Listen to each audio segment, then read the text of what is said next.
السلام عليكم ورحمة الله وبركاته.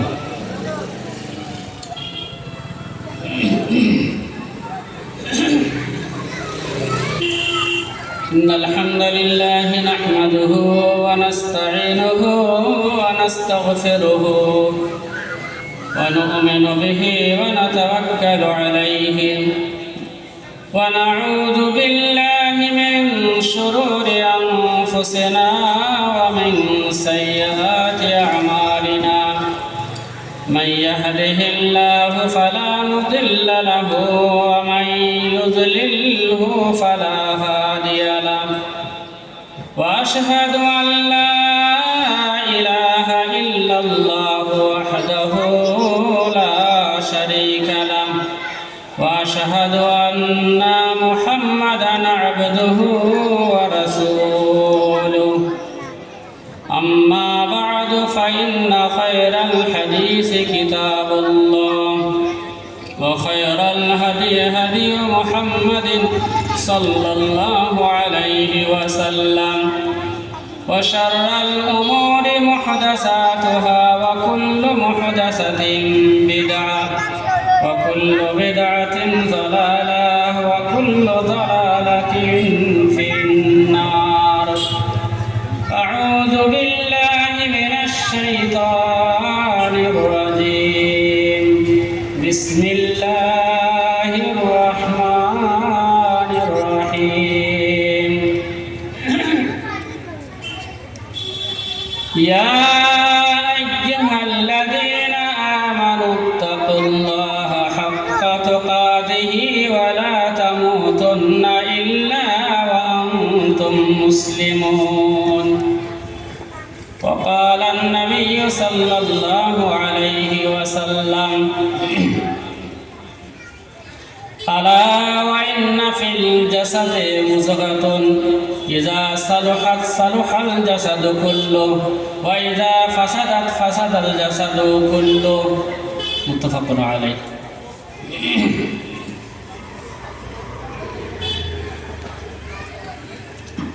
ঘরে ঘরে শান্তি যেথায়,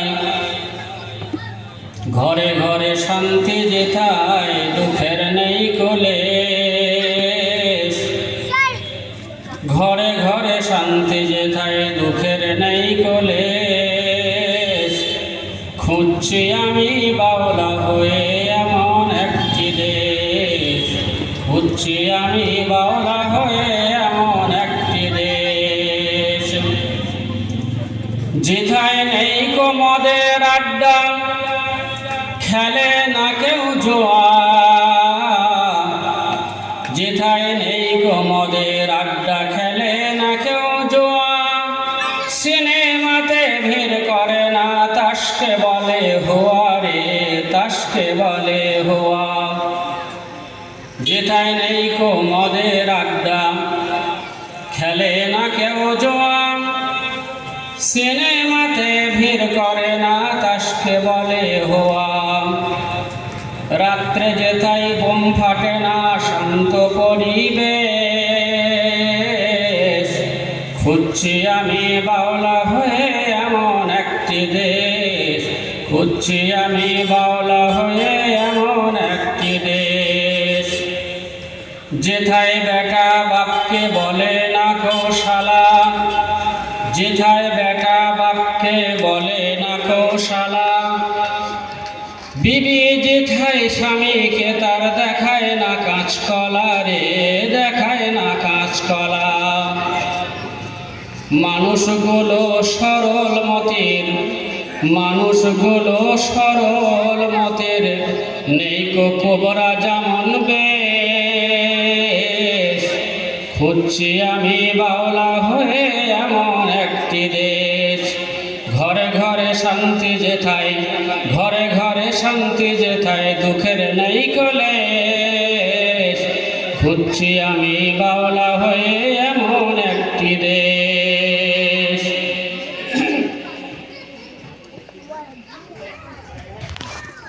মুআজ্জাজ সভাপতি মহাশয়, সম্মানীয় সম্মুখস্থ শ্রোতা মণ্ডলী, যাবতীয় প্রশংসা মহান আল্লাহ পাক রব্বুল আলামিনের জন্য। দরুদ ও সালাম বর্ষণ হোক মহানবী আকায়ে নামদার তাজদার মদিনা আহমদ মুজতবা মোহাম্মদ মুস্তাফা সাল্লাল্লাহু আলাইহি ওয়াসাল্লামের উপর। আল্লাহুম্মা সাল্লি আলাইহি আল্লাহুম্মা আমিন। ভাই, পবিত্র কোরআন মাজিদের সূরা আলে ইমরান থেকে ছোট্ট একটি আয়াত আপনাদের সামনে পড়েছি।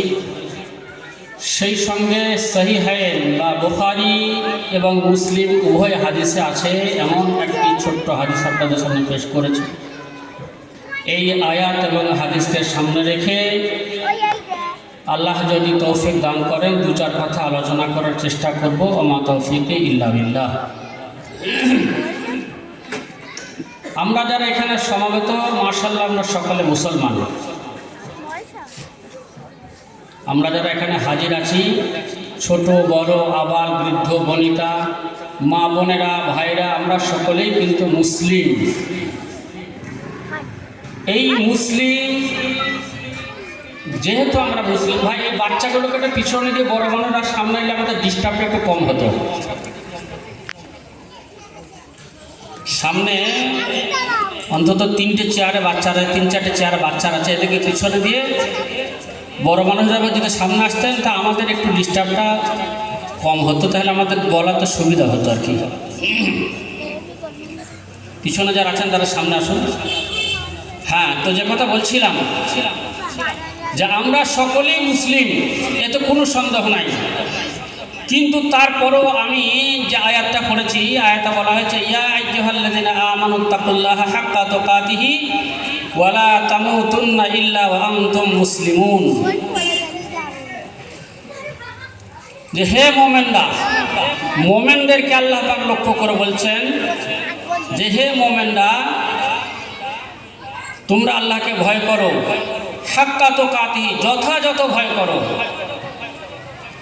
তোমরা আল্লাহকে যথাযথ ভয় করো, ওয়ালা তামুতুন্না ইল্লা ওয়া আনতুম মুসলিমুন। আর খবরদার মুসলিম হওয়ার আগে যেন মরে যাওয়া না, তাহলে তোমাদের খবর আছে।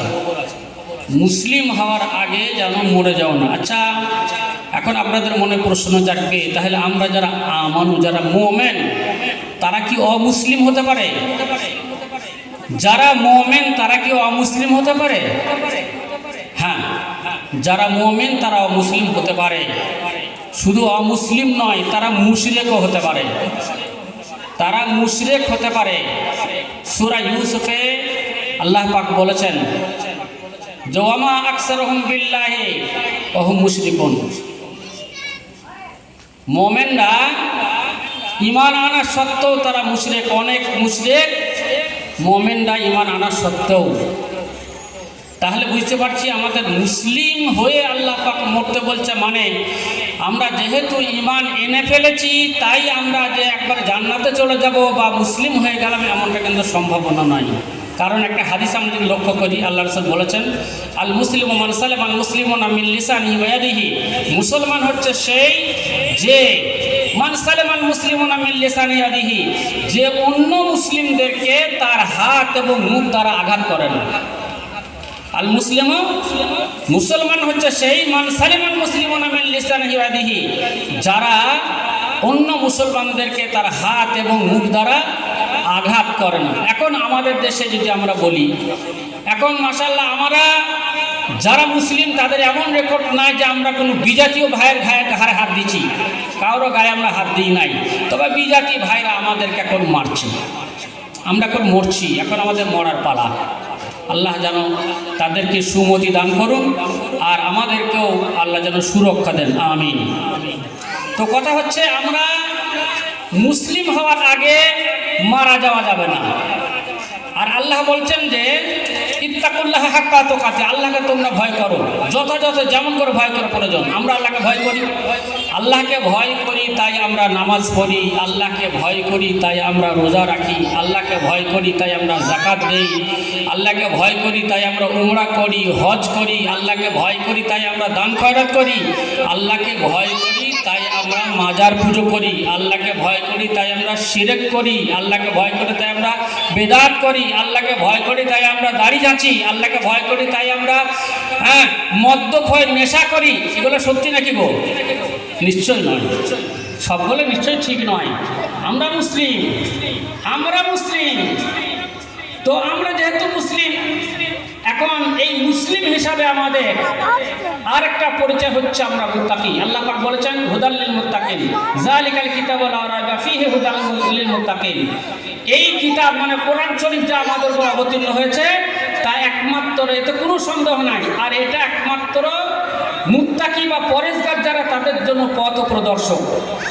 পরেজগারদের রাস্তা দেখিয়ে দেবে, তাদের গাইডলাইন, তাদের লাইফ গাইডলাইন হচ্ছে একমাত্র কোরআন শরীফ। আমরা কোরআন শরীফের বাইরে যদি কোনো কাজ করি সেই ক্ষেত্রে আমাদের কি অবস্থা হবে? আল্লাহ রাসূল সাল্লাল্লাহু আলাইহি ওয়াসাল্লাম বলেছেন আলা ওয়াইন্না ফিল জাসাদি লামুযগাতুন ইযা সালাহাত সালাহাল জাসাদু কুল্লিহি। তোমাদের শরীরে অবশ্যই জেনে রাখো, তোমাদের শরীরে এক টুকরো মাংস আছে, আর ওই এক টুকরো মাংস যতক্ষণ ভালো থাকবে ততক্ষণ তোমাদের গোটা শরীর ভালো থাকবে। ওয়াইন ফাসাদাত ফাসাদাত সাইদ জাসাদি। আর যদি তোমাদের ওই এক টুকরো মাংসটা খারাপ হয়ে যায় তাহলে তোমাদের গোটা শরীর খারাপ হয়ে যাবে। আলা ওয়াহিয়াল কলব, সেটা হচ্ছে তোমাদের হৃদয়, সেটা হচ্ছে তোমাদের অন্তঃকরণ। তো আমাদের অন্তঃকরণ, আমাদের মনুষ্যত্ব, আমাদের মানবিকতা, আমাদের বিবেক, আমাদের ইমানি জজবা, ইমানি জোশ যদি আমাদের মরে যায়, ইমানি শক্তি যদি আমাদের মরে যায়, তখন কিন্তু আমরা বলতে পারবো না যে আমরা মুসলিম বা আমরা মুমিন। কারণ ইমানি শক্তি, ইমান এমন একটা মানুষের শক্তি, যেমন আমরা একটা জিনিস বলি, ইমান তিনটে জিনিসের মাধ্যম দিয়ে পাওয়া যায়, তিনটে জিনিসের মাধ্যমে ইমানের পরিচয়।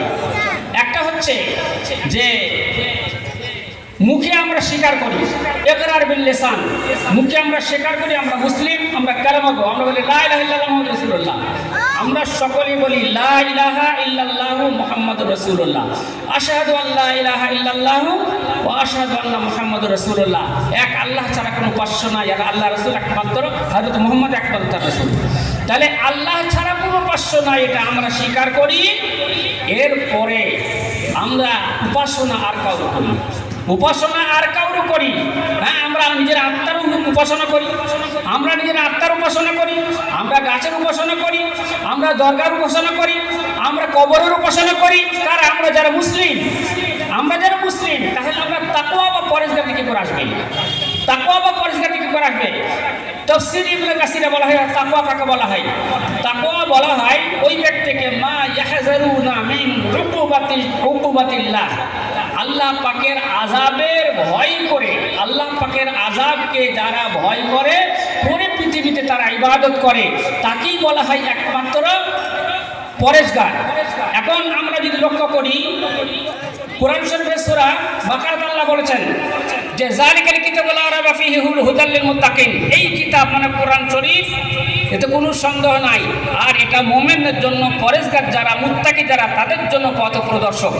এখন আমরা যারা মুমিন যারা, তাদের জন্য যদি পথ প্রদর্শক হয়ে থাকে, এইখানে তাফসিরে বাইজাবি যেটা দাওরা ক্লাসে পড়ানো হয়, ওখানে বলা হয়েছে যে মুত্তাকি কাদেরকে বলা হয়? মুত্তাকি বলা হয় ওই ব্যক্তিকে, আমি তাফসিরে বাইজাবির কথা বলছি, মুত্তাকি বলা হয় ওই ব্যক্তিকে যিনি, একটা উপমা দেওয়া হয়েছে, যেমন একটা মনে করলেন একটা কাপড়, একটা কাপড় যেটা মোটরসাইকেলের বা যে কোনো চার চাকা গাড়ির গ্যারেজে কাজ করা হয়, কাপড়টা দিয়ে মুছামুছি করা হয়। এইটা যেমন নোংরা হয়ে যায়, ওই কাপড়টাকে অত্যন্ত উন্নত মানের কেমিক্যাল দিয়ে পরিষ্কার পরিচ্ছন্ন করা হলো এবং ফ্রেশ সাদা হয়ে গেল। এই সাদা হওয়ার পর তার উপরে বিভিন্ন রকমের রং দিয়ে নকশা করা হলো। এরপরে ওই কাপড়টা যত সুন্দর লাগে, এই সুন্দর লাগাটার নাম হচ্ছে মোমেন। আর যখন ওইটা গ্যারেজ মিস্ত্রির কাছে থেকে তার কালি লেগে যে দশাটা হয়, সেটা হচ্ছে মুশরিক, সেটা হচ্ছে কাফির, সেটা হচ্ছে গুনাহগারের জীবন, সেটা গুনাহগারের জীবন। এবার আমরা বুঝতে পারছি গুনাহগার যারা গুনাহগার, তাদের লাইফটা পুরো একদম কালিমা লিপ্ত, তাদের পুরোটা কালিমা লিপ্ত। আল্লাহ রাসূল সাল্লাল্লাহু আলাইহি ওয়াসাল্লামকে জিজ্ঞেস করা হলো, একজন সাহাবা জিজ্ঞেস করলেন যে মান আফজালুন নাস, মানুষের মধ্যে সর্বশ্রেষ্ঠকে, মানুষের মধ্যে সর্বশ্রেষ্ঠ মানুষকে? তো তিনি একটা কথা বললেন, মাকমুমুল কলব, মাখমুমুল কালব ওয়া সুদুকুল লিসান। জিজ্ঞেস করলেন যে মাখমুমুল কালব হচ্ছে মাখমুমুল কালব যে, এবং যে সুদুকুল লিসান তারাই হচ্ছে শ্রেষ্ঠ মানুষ। জিজ্ঞেস করা হলো যে সুদুকুল লিসানে নারিফুহু ওয়া মা মাখমুমুল কালব। আমরা বুঝতে পারছি সুদুকুল লিসান মানে সত্যবাদী যে জীব, সত্যবাদী ব্যক্তি হচ্ছে ইমানদার, সত্যবাদী ব্যক্তি হচ্ছে সব থেকে উত্তম মানুষ, এটা বুঝলাম। কিন্তু মাখমুমুল কালবটা কি জিনিস? তো আল্লাহ রাসূল বললেন আত-তাকিয়ুন নাকি। এখানে চারটে ব্যাখ্যা করা হয়েছে, ভালো করে শুনবেন। মুত্তাকি কারা, পরেজগার কারা, পাক্কা মুসলমান কারা, আমরা আল্লাহকে যথাযথ ভয় করছি তারা কারা?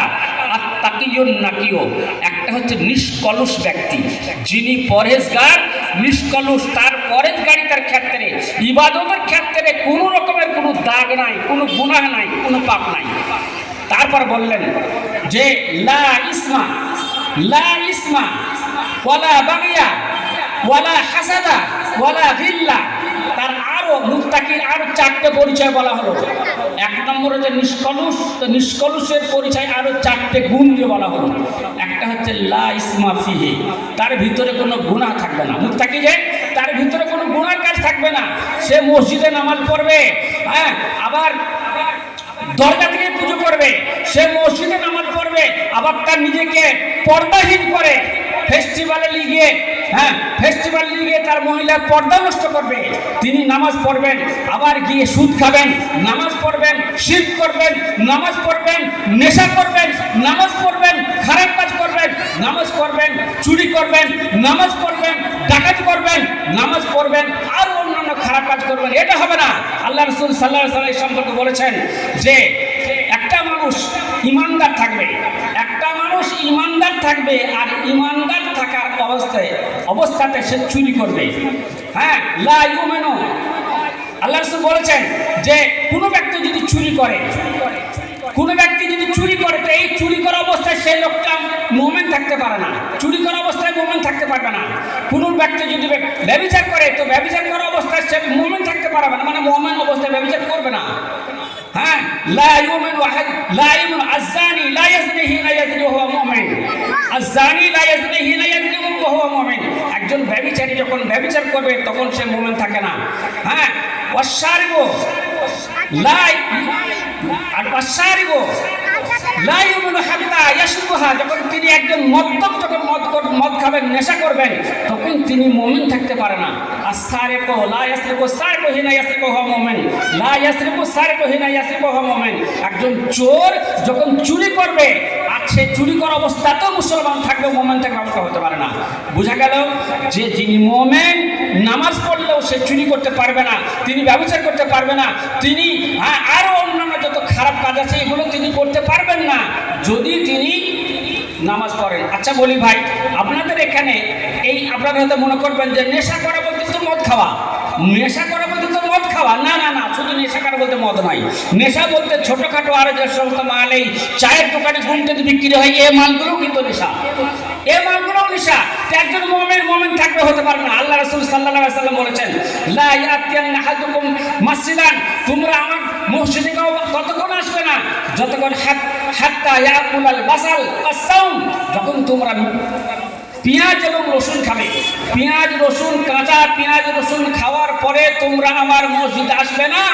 অথচ কাঁচা পেঁয়াজ রসুন হচ্ছে হালাল জিনিস, আর যেগুলো হারাম সেগুলো খেয়ে যারা মসজিদে যায়, তিনি মুমিন থাকতে পারবেন না, তিনি মুমিন থাকতে পারবেন না। সুতরাং মুমিন হতে গেলে তাকে স্বচ্ছ, পরিষ্কার পরিচ্ছন্ন হতে হবে। তো আল্লাহ রাসূল বলেন কি, আত-তাকিয়ুন নাকি, তিনি পরেজগার হবেন এবং স্বচ্ছ হবেন। স্বচ্ছতার প্রমাণ কি? লা ইসমা, তার ভিতরে কোনো গুনার কাজ থাকবে না, তার ভিতরে কোনো গুনার কাজ থাকবে না। তারপরে বললেন ওয়ালা বাগিয়া, তিনি সীমালঙ্ঘন করবেন না, তিনি সীমালঙ্ঘন করবেন না। আল্লাহ রাসূল একটা সীমা বেঁধে দিয়েছেন। মুসলমান মানে নির্দিষ্ট একটা নীতিতে যেহেতু বিশ্বাসী, তাই একটা মুসলিম সেই ইসলামের গণ্ডির ভিতরে, সেই ইসলামের প্ল্যাটফর্মের বাইরে যেতে পারবে না। যদি ইসলামের প্ল্যাটফর্মের বাইরে চলে যায় সে মুসলিম নয়। যেমন বর্তমানে আমাদের দেশে টেররিস্ট আছে, আমাদের দেশে যেমন টেররিস্ট আছে, যারা জঙ্গি, যারা আমাদের দেশের মিলিটারি থেকে আর্মি থেকে হত্যা করে, এরা মুসলিম নয়, এরা মুসলিম নয়। যারা মানুষ খুন করে তারা মুসলিম মুসলিম নয়।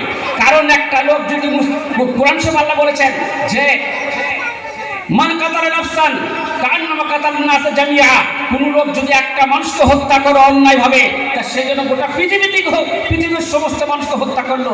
শুধু আমার আহিয়ান নাসা আমার আহিয়া নাফসান ফাকান্নামা আহিয়ান নাস জামিআ, যদি একটা ব্যক্তি কাউকে যদি রক্ষা করে তো তিনি গোটা পৃথিবীকে রক্ষা করলেন। সুতরাং এই টেররিজম, এই হত্যাযজ্ঞ ইসলাম মানে না। সুতরাং বলা বাগিয়া সীমা লঙ্ঘন করে না। দেশের আইন, ইসলামের আইন উভয়কেই যিনি মেনে চলবেন তিনি হচ্ছেন মুসলমান, তিনি হচ্ছেন মুমিন, তিনি হচ্ছেন পরেশগার। এরপরে আল্লাহ রাসূল সাল্লাল্লাহু আলাইহি ওয়াসাল্লাম বললেন যে ওয়ালা গিল্লা ওয়ালা হাসাদা, আরো দুটো গুণ বলা হলো। ওয়ালা গিল্লা, গিল্লা মানে হচ্ছে তিনি খিয়ানত করবেন না, তিনি খিয়ানত করবে না। আল গুলুলু ফি জাহান্নাম, যদি কেউ খিয়ানত করে তো তিনি জাহান্নামে যাবেন, যদি কেউ খিয়ানত করে তিনি জাহান্নামে যাবেন। আজকে আমি মাদ্রাসার সেক্রেটারি হয়ে গেছি, মসজিদের ক্যাশিয়ার হলাম, মসজিদের মুল্লাজি হয়েছি, মসজিদের ক্যাশিয়ার হয়েছি, আমার কাছে লক্ষ লক্ষ টাকার ক্যাশ সমাজ আমার হাতে তুলে দিয়েছে। আমি একজন আমানতদার মনে করে আমি ক্লাবের সেক্রেটারি হয়েছি, আমি হয়তো রাজ্যের শাসক দলের হয়তো আমি কাউন্সিলর হয়েছি, যে এমএলএ হয়েছি, আমার হাতে প্রচুর পয়সার এখন আমদানি এসেছে। এই পয়সা আমি অপচয় করব, এই পয়সার আমি খিয়ানত করব, প্রয়োজন বহির্ভূত কোনো একটা জায়গাতে ক্ষয় করবো যদি করে থাকি, লা গাল্লা, সে মুসলিম হতে পারে না, সে মুত্তাকি হবে না, সে পরেশগার হবে না। কিন্তু আমরা করি অহরহ এমন পাওয়া যায়। মসজিদের সেক্রেটারি তিনি হিসাব দিতে পারেন নাই, মাদ্রাসার সেক্রেটারি মাদ্রাসার ক্যাশিয়ার তিনি হিসাব দিতে পারেন নাই, দেশের মন্ত্রী পয়সা অপচয় করেছেন, দেশের কাউন্সিলর পয়সার অপচয় করেছেন, প্রধান পয়সা অপচয় করেছেন, হ্যাঁ পঞ্চায়েত মেম্বার পয়সা অপচয় করেছেন। এগুলো আমরা জানি, এগুলো করি। কিন্তু যদি কোনো মুসলিম করে আমাদের জানা উচিত তিনি পরেশগার নন। পরেশগার এগুলো গুণ নয়, এগুলো পরেশগার না হওয়ার গুণ। 4 নম্বর তিনি আর একটা কথা বললেন, ওয়ালা হাসাদা, তিনি হিংসা করবেন না। যিনি পরেশগার তিনি হিংসা করবেন না। এখন জিজ্ঞেস করি, হিংসা সব থেকে কারা বেশি করে? লা হাসাদা, হিংসা করা জায়েজ নাই, হিংসা করা জায়েজ নাই। যদি কোনো ব্যক্তি হিংসা করেন, ইয়াকুলু নারুল কামা ইয়াকুলু নারুল হাতাব, বলা হয় যে ইয়াকুলুল হাসানাত, যদি কেউ অন্যায় করে কারোর সঙ্গে হিংসা করে, ইয়াকুলুল হাসানাত, তার সমস্ত ভালাই যত নেকির কাজ আছে সমস্ত নেকির কাজ তার পণ্ড হয়ে যাবে, সমস্ত নেকির কাজ পুড়ে ছাই হয়ে যাবে। কামা তাকুলুন নারুল হাতাব, যেমন আগুনে কোনো কাঠ ফেলে দিলে আগুন পুড়িয়ে শেষ করে দেয়, তেমনি একটা মানুষের, একজন মুসলমান যদি কারোর প্রতি হিংসা করে, বিদ্বেষ করে, তো তার সে হিংসা বিদ্বেষ, তার যাবতীয় যত রকমের ভালো কাজ আছে, সমস্ত ভালো কাজের কৃতিত্ব, সমস্ত ভালো কাজের নেকি, সমস্ত ভালো কাজের, হ্যাঁ তার যে ভালো কাজ, তার সম্পূর্ণ সমূহ ধ্বংস হয়ে যাবে একমাত্র হিংসার জন্য। আচ্ছা বলেন, আজকে জিজ্ঞেস করে হিংসা কারা সব থেকে বেশি করে? আজ আমরা যদি তাকাই, ভাইয়ে ভাই হিংসা, বাপ বেটাতে হিংসা, শাশুড়ির সঙ্গে বউর হিংসা, ভাইয়ের সঙ্গে ভাইয়ের হিংসা, বাপের সঙ্গে বাপের হিংসা, চাচাতো ভাইয়ের সাথে আরেক চাচাতো ভাইয়ের হিংসা, ওর মাল আমি মেরে নেবো, আমার মাল ও মেরে নেবে, আমি আত্মসাৎ করে বড় লোক হবো, আর আমার চাচাতো ভাই সব থেকে গরিব হয়ে থাক, আমি বড় ভাই, আমি সব থেকে বেশি, আমি বাপ আমার হাতে সংসার দিয়েছে, এই সংসার থেকে তার পয়সা আত্মসাৎ করে আমি বড় লোক হয়ে যাব, আমার ছোট ভাইরা গরিব হয়ে থাক। এই ধরনের একটা চিন্তাধারা বর্তমান আমরা যারা মুসলিম আমাদের ভিতরে এসেছে। আর এই জন্য যদি এখন আমরা বলি আমরা এখন মুসলিম, তো নাউজুবিল্লাহ ভুল বলা হবে, ভুল বলা হবে। আমরা কিন্তু আর মুসলিম থাকছি না, আমরা কিন্তু আর পরেশগার থাকবো না। কারণ পরেশগারিতা অত্যন্ত সূক্ষ্ম জিনিস, পরেশগারিতা অত্যন্ত সূক্ষ্ম জিনিস। মুসলমান হওয়া অত্যন্ত কঠিন জিনিস, মুসলমান হওয়া অত্যন্ত কঠিন জিনিস। কারণ আল্লামা ইকবাল রহমতুল্লাহি আলাইহি বলেছেন যে লোক সমাজতে হ্যাঁ আসা হ্যাঁ মুসলমান হোনা, মুসলমান হওয়াটা অত সহজ নয়। আল্লাহ রাসূল সাল্লাল্লাহু আলাইহি ওয়াসাল্লাম বলেছেন, তুমি কোরআন শরীফে আল্লাহ পাক বলেছেন তুমি মুসলিম হওয়ার আগে যেন বলবে না। কেন? আল্লাহ পাক কোরআন শরীফে অন্য জায়গায় বলেছেন, ইয়া আইয়ুহাল্লাযিনা আমানু ইন্না খালাকনাকুম, হে মানুষ সকল আমি তোমাদেরকে সৃষ্টি করেছি, হ্যাঁ ওয়াজআলনাকুম শাউবান ওয়া কাবাইলা লিতাআরাফু, আর তোমাদেরকে সৃষ্টি করার পরে আমি বিভিন্ন দলে বিভিন্ন মতে বিভক্ত করে দিয়েছি। তোমরা বিভিন্ন জাতিতে বিভক্ত হয়েছো, বিভিন্ন দলে বিভক্ত হয়েছো, কেউ তো হ্যাঁ মল্লিক হয়েছ, কেউ মোল্লা, কেউ হয়তো মন্ডল, কেউ শেখ, কেউ মুঘল, কেউ পাঠান, বিভিন্ন জাতে বিভক্ত হয়ে গেছো।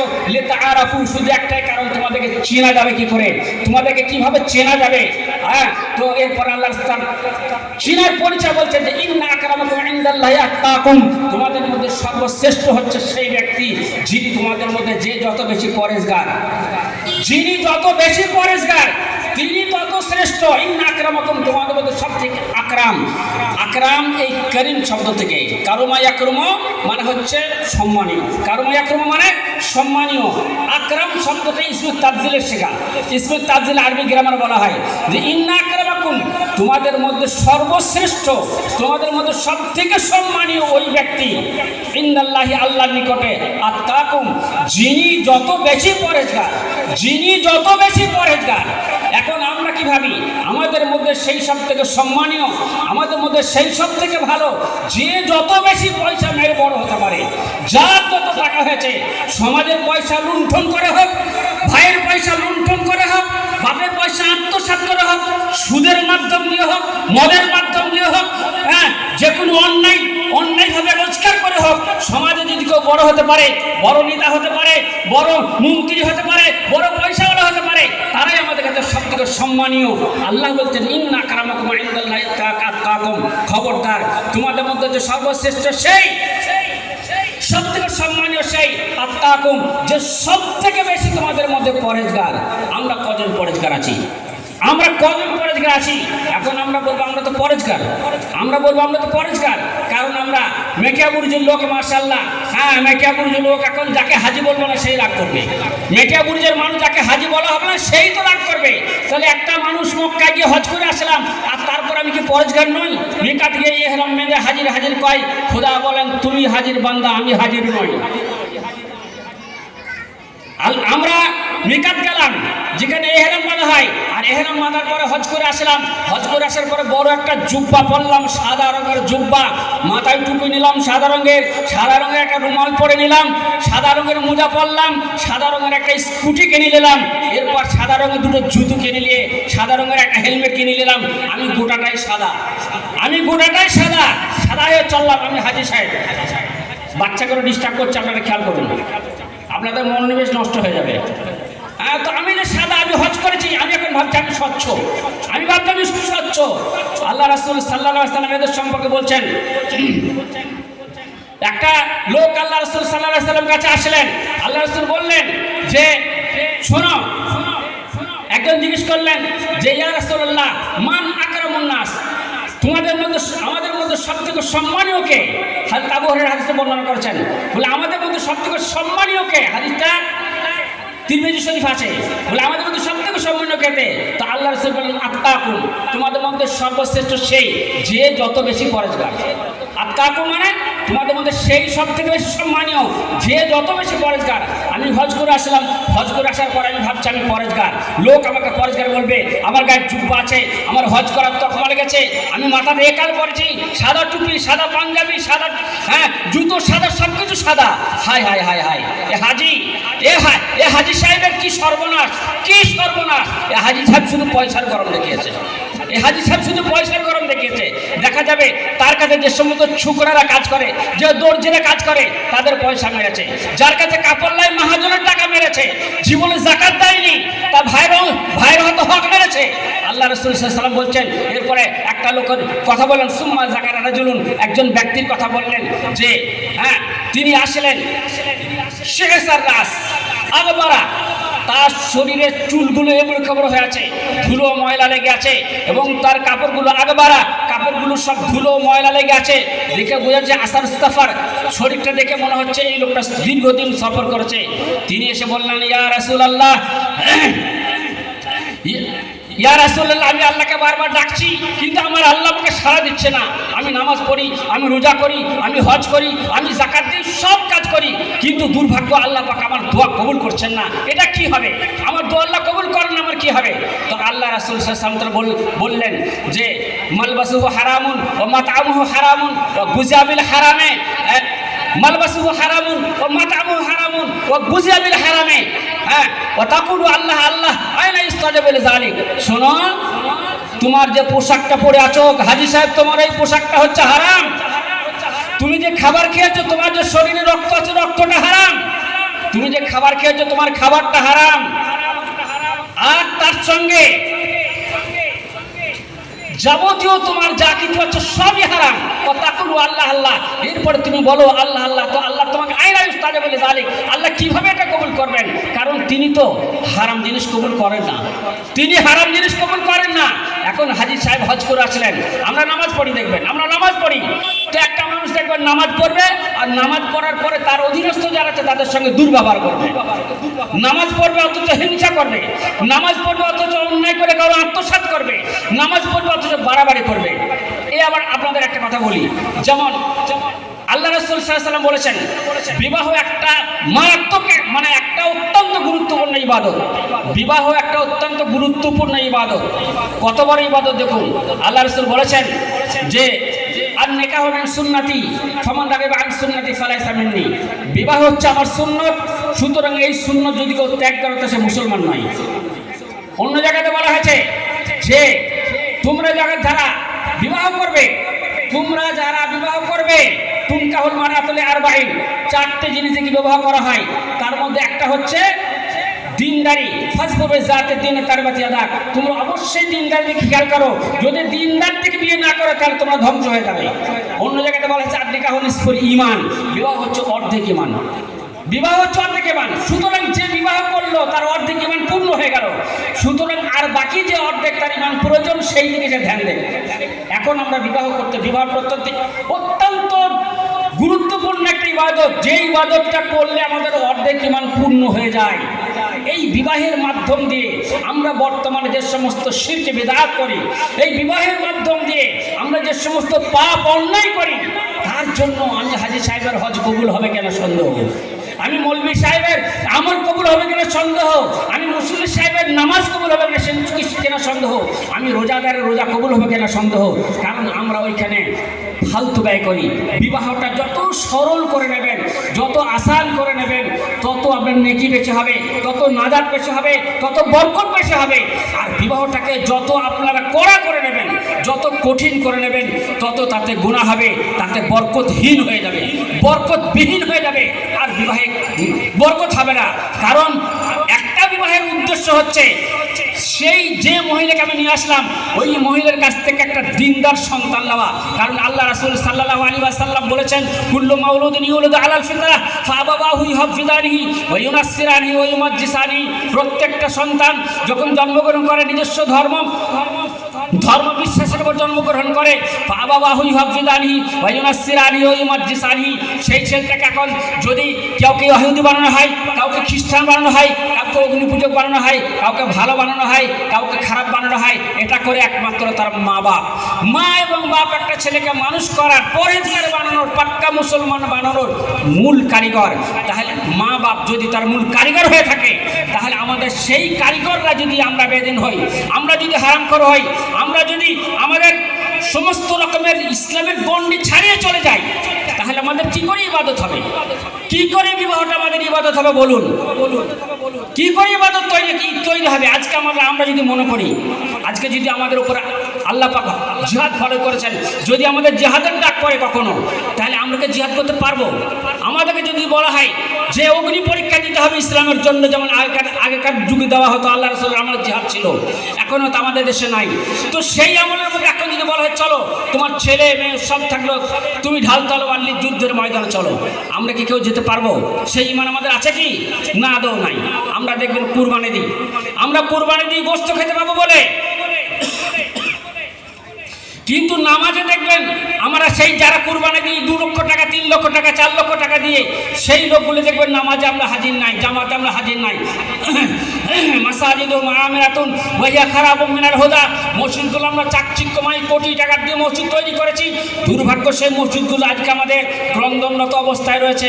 কারণ ওয়া হিয়া খারাবুম মিনাল হুদা, মসজিদগুলোতে কোনো হেদায়েত নাই, মুসল্লি নাই। মসজিদে মুরসিয়া হ্যাঁ কে নামাজি না রহি, ইয়ানি ও সাহেবে আওসাফে হেজাজি না রহে।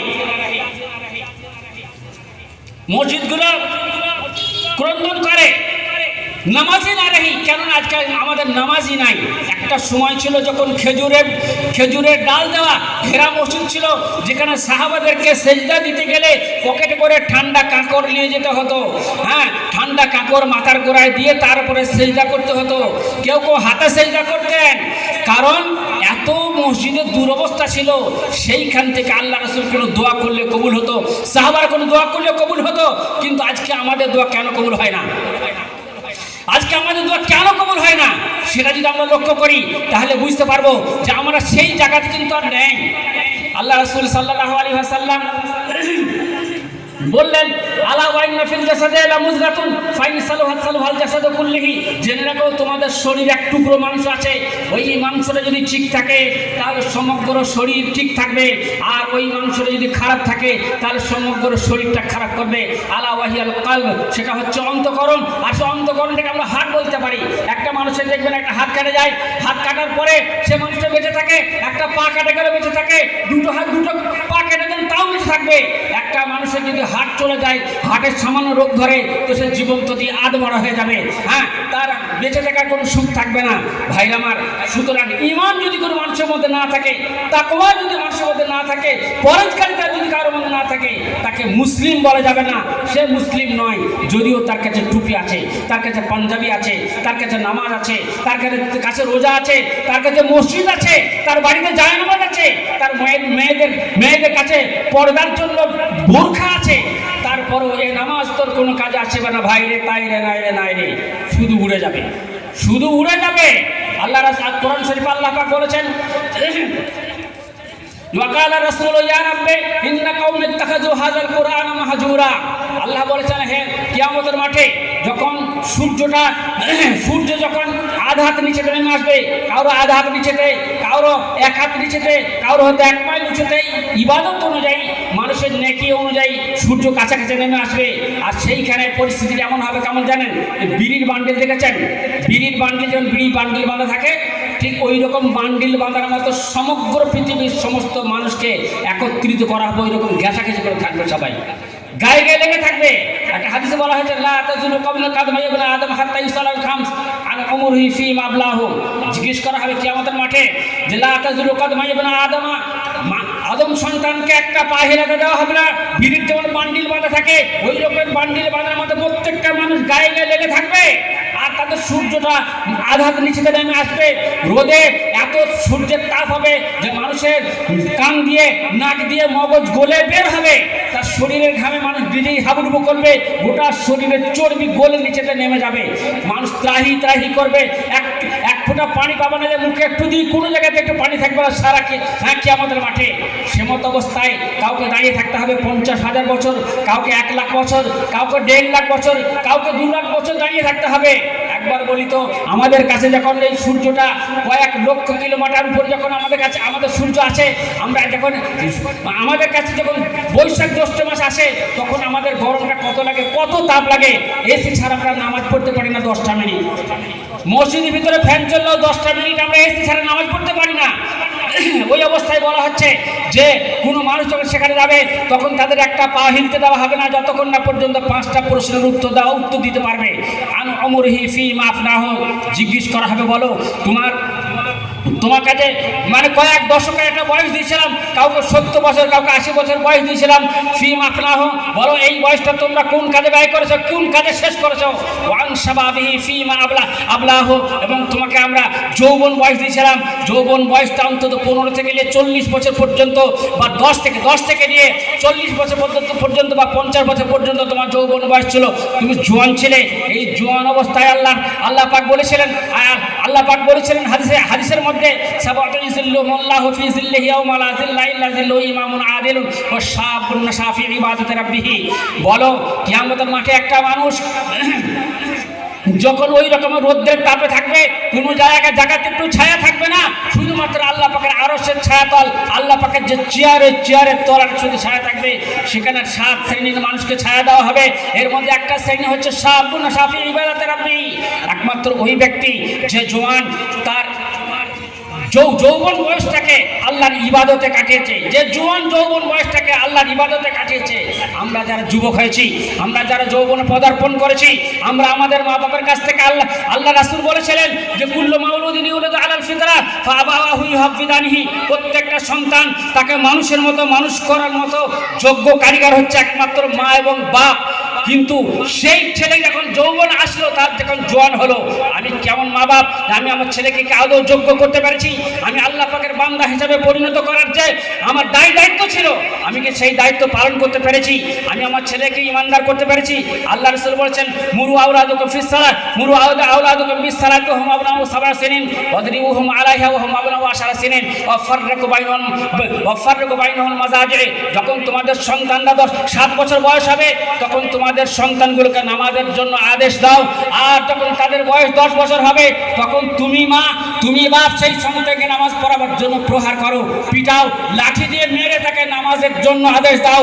শুধু এইটা নয়, আল্লাহ রাসূল বলেছেন যে আনফিক আলা ইয়ালিক, তুমি তোমার ফ্যামিলির জন্য খরচ করো, তুমি তোমার ফ্যামিলির জন্য খরচ করো। ওয়ালা তারফা আসা আদাবা, আর সন্তান মানুষ করার জন্য খবরদার তোমার আদবের লাঠির যেন সন্তানের উপর থেকে তুলবে না। সব সময় যেন আদবের লাঠি তোমাদের উপরে, সন্তানের উপরে থাকে, আর তাকে যেভাবে প্রয়োজন সেভাবে খাওয়াও। আমরা কিভাবে খাওয়াই? আমার একটা ছেলের প্রয়োজন যদি হয় 100 টাকা খরচ করার, আমরা একটা ছেলের পিছনে 1000 টাকা খরচ করি। আজকে আমাদের যে বিবাহের পাঞ্চিনি হয়, সাথে দেখবেন 1000 টাকা 1500 টাকার ডায়েট তৈরি হয়, 1 থেকে 1500 টাকা ডায়েট তৈরি হয়। একটা মানুষ বড় যদি 1 থেকে 200 টাকা খেতে পারবে। আমরা আমাদের সন্তানের খাবারের জন্য, তার শখ মেটাবার জন্য যে প্রয়োজন ছিল, তার থেকে অন্তত 20 গুণ আমরা তার পিছনে খরচ করি। কিন্তু একটা ছেলের ভিতরে মনুষ্যত্ব আনার জন্য, মানবতা আনার জন্য, ঈমান আনার জন্য, পরেশগারিতা আনার জন্য আমরা একটা পয়সা তার পিছনে ব্যয় করি না। তাকে আমার একটা ছেলে যদি একটু রাগ করে, তার সেই রাগটা মেটাবার জন্য মা হাতে ধরে, বাপ হাতে ধরে, ভাই হাতে ধরে, বোন হাতে ধরে, কাউকে না পেলে দূর থেকে বোন বোনাইকেও নিয়ে এসে তাকে যেমন করে হোক মানানোর চেষ্টা করা হয়। কিন্তু একটা ছেলে নামাজ না পড়লে জাহান্নামে যাবে, একটা ছেলে রোজা না করলে জাহান্নামে যাবে, একটা ছেলে ইসলামের আদলে মানুষ না তৈরি হলে আমার সমাজ নষ্ট হবে, আমার ছেলেও জাহান্নামে যাবে। কিন্তু দুর্ভাগ্য, আমি আমার ওই ছেলেটাকে জাহান্নামের আগুন থেকে রক্ষা করি না, অথচ আমি মা বাপ, অথচ আমি মা, আমি বাপ। আমার চোখের সামনে যদি আমার ছেলেকে পোড়ানো হয়, আল্লাহ রাসূল সাল্লাল্লাহু আলাইহি ওয়াসাল্লাম একদম সাহাবার কাছে গেলেন, তিনি মরণাপন্ন অবস্থা আছেন, কিন্তু তার মা তার উপর অসন্তুষ্ট। সাহাবার কাছে গিয়ে তিনি তার মাকে বললেন, তোমার ছেলের উপর তুমি অসন্তুষ্ট আছো, তাই তোমার ছেলের মরণ হচ্ছে না, তুমি ওকে মাফ করে দাও। মা বললে আমি মাফ করবো না, মা বললে আমি মাফ করবো না। তো আল্লাহ রাসূল, হাদিস আছে, জিজ্ঞেস করা হলো যে মা হাকুল, মা এবং বাপের হক কি? মা বাপের হক ছেলের উপর কি আছে? তো আল্লাহ রাসূল বলেন হুমা জান্নাতুকা ওয়া নারু, হুমা জান্নাতুকা ওয়া নারু, মা বাপই তোমার জাহান্নাম আর মা বাপই তোমার জান্নাত। মা বাপ সাকাতার রাব্বে সাকাতার ওয়ালিদে সাকাতার রাব, মা বাপ যদি তোমার উপর সন্তুষ্ট থাকে, আল্লাহ পাকের আরশ আল্লাহ পাক সন্তুষ্ট হয়ে যান। মা বাপ যদি তোমার উপর অসন্তুষ্ট থাকে, তা আল্লাহ তোমার উপর অসন্তুষ্ট হয়ে যান। সুতরাং আল্লাহ রাসূল বলেন ঠিক আছে, কিছু কাঠ আনো। এই লোককে ওর মা ক্ষমা করছে না, কিছু কাঠ আনো। সাহাবারা বললেন কাঠ নিয়ে আসলেন, বললেন কি করবো? বলে কাঠে আগুন জ্বালানো হবে। মাকে বলা হলো এই কাঠে আগুন জ্বালানো হবে এবং তোমার ছেলেকে তোমার সামনে পুড়িয়ে মারা হবে। তিনি তখন মা, আহা, ছেলে মায়ের সামনে ছেলেকে যখন পোড়ানো হবে, কথাটা শুনে তিনি কেঁদে ফেললেন, বললেন আমি আমার ছেলেকে মাফ করে দিলাম। দুনিয়াতে সামান্য আমার একটা ছেলের সামান্য কষ্ট আমরা সহ্য করতে পারি না, কিয়ামতের মাঠে আল্লাহ পাক আপনার ছেলেকে, যাকে 7 বছর বয়সে মানুষ তৈরি করেন নাই, নামাজের হুকুম দেন নাই, 10 বছর বয়সে নামাজের জন্য কোনো রকমের টর্চার করেন নাই, তার উপর কোনো প্রেশার সৃষ্টি করেন নাই, ওই ছেলেটা জাহান্নামের খোরাক তৈরি হয়ে গেল, ওই ছেলেটা মুশরিক হয়ে গেল। মুসলিম হলে ওই ছেলেটা কিন্তু আর মুত্তাকি নয়, পরেশগার নয়, মুশরিক হলে ওই ছেলেটা কিন্তু আর মুমিন নয়। সুতরাং আল্লাহ পাক বলেছেন ওয়াত্তাকুল্লাহ হাক্কা তুকাতিহি, আল্লাহকে ভয় করে যথাযথভাবে। আমি আমার আল্লাহকে তখনই ভয় করতে পারবো যখন আমার ছেলেটা ইংলিশ মিডিয়ামে পড়ছে, তখন নয়। যখন আমার ছেলেটা কোনো ভালো মিশনে পড়ছে তখন নয়। আমার ছেলে যখন ভালো কলেজ থেকে ইঞ্জিনিয়ারিং পড়াশোনা করলো তখন নয়। আমার ছেলে যখন সায়েন্টিস্ট হলো তখন নয়। আমার ছেলে যখন ডাক্তার হলো, উকিল হলো, ব্যারিস্টার হলো, জজ হলো, তখন আমি আমার ছেলেকে কিন্তু সঠিকভাবে মানুষ করতে পারি নাই।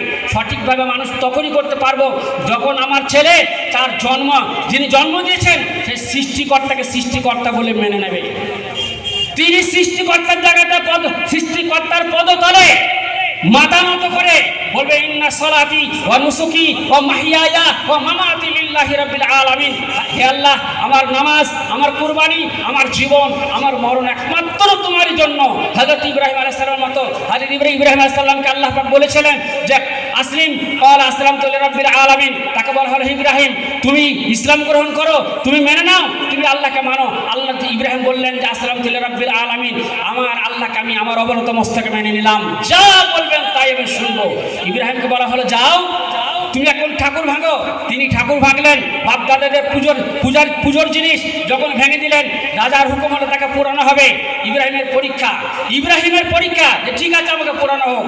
যখন কাঠ ধরা করা হয়েছে, উপরে চাপানো হয়েছে, ফেরেশতারা বলছেন ইব্রাহিম তুমি বলো, আমরা মেঘ নিয়ে এসে এখানে পানি ঢেলেকে লিবিয়ে দিচ্ছি, কিংবা পাহাড় নিয়ে এসে জাতিটাকে ধ্বংস করে দিচ্ছি, তোমার সাহায্য করছি। ইব্রাহিম বলেছিলেন আসলামতু লিরাব্বিল আলামিন, আমি আমার একমাত্র রবকে মেনেছি, সুতরাং তিনি যা সাহায্য করবেন তাই মেনে নেব। তিনি তার ভরসা ছিল যে আমার আল্লাহ আমাকে কখনো পুরাতে পারে না, আমার রব আমার সৃষ্টিকর্তা কখনো আমাকে কষ্ট দিতে পারে না। আল্লাহ পাক বললেন কুলি ইয়া নারু কুনি বারদাম ওয়া সালামুন আলা ইব্রাহিম, বললেন হে আগুন, আমি তোমাকে সৃষ্টি করেছি, ইব্রাহিমকে সৃষ্টি করেছেন, তিনি আমার নবী, এখন তিনি পরীক্ষায় আছেন, আমার পরীক্ষায় ইব্রাহিম পাস করেছে, সুতরাং তুমি ঠান্ডা হয়ে যাও। আগুনে পানি দেওয়া হলো না, গ্যাস দেওয়া হলো না, কোনো রকমের লেবানোর চেষ্টাই করা হলো না। আগুন জ্বললো, কাঠ জ্বললো, পুরো ছাই হয়ে গেল। ইব্রাহিম ছাইয়ের ভিতর থেকে ফিনিক্স পাখির মতো ছাই ঠেলে বেরিয়ে চলে আসলেন, তার পশম পর্যন্ত পড়েনি। এটা ছিল পরীক্ষা। আপনি ইব্রাহিম আলাইহিস সালামকে বলা হলো 80 বছর ধরে ইবাদত করে আল্লাহকে চেয়ে তুমি একটা মাত্র তুমি বলেছেন রব্বি হাবলি মিনাস সালিহিন, আমাকে নেক সন্তান দাও। সেই নেক সন্তান তোমার প্রভু তোমাকে দিয়েছেন। এখন তোমার পরীক্ষা এসছে, হ্যাঁ আন্নি আজবাহুকা ফানজুর মাযা তারা। ইব্রাহিম তাকে বলা হলো তুমি তোমার সন্তানকে কুরবানি করো, তিনি গেলেন কুরবানির জন্য। ছেলেকে বললেন আন্নি আজবাহুকা, ছেলে আমার আল্লাহর পরীক্ষা, তোমাকে জবাই করতে বলেছে, তুমি এখন কি বলছো বলো। তিনি বললেন ফানজুর মাযা তারা, হ্যাঁ বললেন হে আব্বা আপনি যেভাবে ইচ্ছা করেন, যেহেতু আপনাকে আল্লাহ পাক সৃষ্টিকর্তা হুকুম দিয়েছেন, আপনাকে যিনি সৃষ্টি করেছেন তার হুকুম আমি নবী, আমিও মানবো, আপনিও মানুন, আমি মেনে নিলাম। এই রকমের ইব্রাহিমের মতো বাপ, ইব্রাহিমের মতো পরীক্ষা শুধু ইব্রাহিমের হয়নি, ওয়াসাম্মাকুমুল মুসলিমিন, তিনি আমাদের নাম রেখেছিলেন মুসলমান। ইব্রাহিম আলাইহিস সালাম আমাদের নাম রেখেছিলেন মুসলমান। ওয়া আবিকুম, আল্লাহ পাক তাকে, আল্লাহ রাসূল তাকে আমাদের আদি পিতা বলেছেন, ধার্মিক পিতা। ইব্রাহিমের পথে প্রতীক হয়ে আজ যদি আমরা আমাদের ছেলেদেরকে আল্লাহ পাকের পরীক্ষায় পাস করতে পারি, আজ যদি আমরা আমাদের ছেলেদেরকে ইমানদার বানাতে পারি, মুত্তাকি বানাতে পারি, পরেশগার বানাতে পারি, আমি বাপ বাঁধবো, আমার ছেলে বাঁধবে, আমার বংশ পরিচয় ভালো হবে। কিন্তু দুর্ভাগ্য কিয়ামতের মাঠে আল্লাহ পাক রব্বুল আলামিন সাহাবাদেরকে জিজ্ঞেস করলেন যে মাল মুফলিস, বলো তোমাদের মধ্যে গরিব কে? সাহাবারা বলেন আল মুফলিসু ফিনা মাল্লা দিনার ওয়ালা দিরহামা, আমাদের মধ্যে সব থেকে সেই হচ্ছে গরিব, যার কাছে টাকা নাই, যার কাছে সোনা নাই, যার কাছে রূপো নাই, সেই সব থেকে গরিব, যে আমরা যাদেরকে গরিব বুঝি আর কি। তো এই কথাটা শোনার পরে সাহাবা আল্লাহ রাসূল বলেন না, ওরা গরিব নয়। গরিব কে? বলে ইয়াতি ইয়াউমাল কিয়ামাতে রাজুলুন ইয়াতি ইয়াউমাল কিয়ামাতে, হ্যাঁ বিসিয়ামিন বিসসালাতিন ওয়া সিয়ামিন ওয়া সাদাকাতিন ওয়া যাকাতিন ওয়ায়াতি আলাইহিন নাস, বললেন যে সেই হচ্ছে সবথেকে গরিব, যে কি আমাদের মাঠে নামাজের নেকি আনবে, হজের নেকি আনবে পাহাড়ের মতো, হ্যাঁ যাকাতের নেকি আনবে পাহাড়ের মতো, রোজার নেকি আনবে পাহাড়ের মতো, পাহাড় নেকি তার সামনে হাজির থাকবে। ওয়ায়াতি আলাইহিন নাস, আর তার কাছে বহু দাবিদার লোক আসবে, তারা বলবে যে হে আল্লাহ ওয়াইসাতাকাল কাদ খানানি, আল্লাহ তোমার ইজ্জতের কসম করে বলছে এই লোকটা আমার খিয়ানত করেছে। তারা সে লোক বলবে না হুজুর ওয়াইসাতাকা লাম আকুন হুবাইদামিন ওয়ালা বিমানি, না আমি এদের খিয়ানত করি নাই। তো যারা দাবিদার আসবে তাদের মধ্যে একটা দাবিদার হবে আপনার ছেলে, হবে। তিনি বলবেন যে আমাকে আমার বাপ দেখেছে খারাপ কাজ করতে, ওয়ালাম ইয়ানহানি, আমাকে দেখেছে আমার বাপ খারাপ কাজ করতে, আমার বাপ মানা করেনি। আমাকে দেখেছে আমার বাপ নামাজ পড়ি নাই, বলাম ইয়ামুরুনি, আমি রোজা করি নাই, ফলাম ইয়ামুরুনি, আমাকে নিষেধ করে নাই। আমি উশৃঙ্খল জীবন যাপন করেছি, বন্ধুদের সঙ্গে বন্ধুত্ব করে বেরিয়েছি, দুনিয়ার মজ রং তামাশায় নিজেকে মাতিয়ে নিয়ে বেরিয়েছি, বিভিন্ন জায়গাতে যে ধরনের আমার প্রয়োজন আমি আয়াসী জীবন যাপন করেছি। কিন্তু দুর্ভাগ্য, আমার বাপ দেখেছে মোটরসাইকেল চালাবার জন্য, হ্যাঁ, সুপার স্প্লেন্ডার হয়নি, আমাকে বুলেট কিনে দিয়েছে, হ্যাঁ, আমাকে আরো উন্নত মানের গাড়ি কিনে দিয়েছে ফুর্তি করার জন্য, আমাকে টাকা দিয়েছে সিনেমা দেখার জন্য, অন্যান্য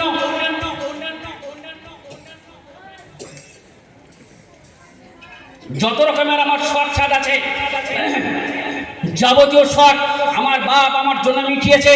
কিন্তু দুর্ভাগ্য, তুমি বলেছিলে এই বাপ মা একমাত্র একটা ছেলেকে মানুষ তৈরি করতে পারে, বাপ মা একটা ছেলেকে অমানুষও তৈরি করতে পারে, কিন্তু আমার বাপ সে কাজ করেনি। আমি আমার বন্ধুদের সঙ্গে গেছি, বন্ধুদের সঙ্গে গিয়ে আমি জুয়ো খেলেছি, বন্ধুদের সঙ্গে গিয়ে আমি জুয়া খেলেছি, সুদ খেয়েছি, সুদ খাওয়া শিখেছি, সুদ দেওয়া শিখেছি, সুদের মাধ্যম দিয়ে হারাম রোজগার করা শিখেছি। অথচ আল্লাহ পাক বলেছেন, ইয়া আইয়ুহাল্লাযিনা আমানু লা তাকুলু রিবা আযাফাম মুযাফাতান ওয়াত্তাকুল্লাহা লাআল্লাকুম তুফলিহুন। খবরদার তোমরা সুদ খাবে না, খবরদার সুদ খাবে না।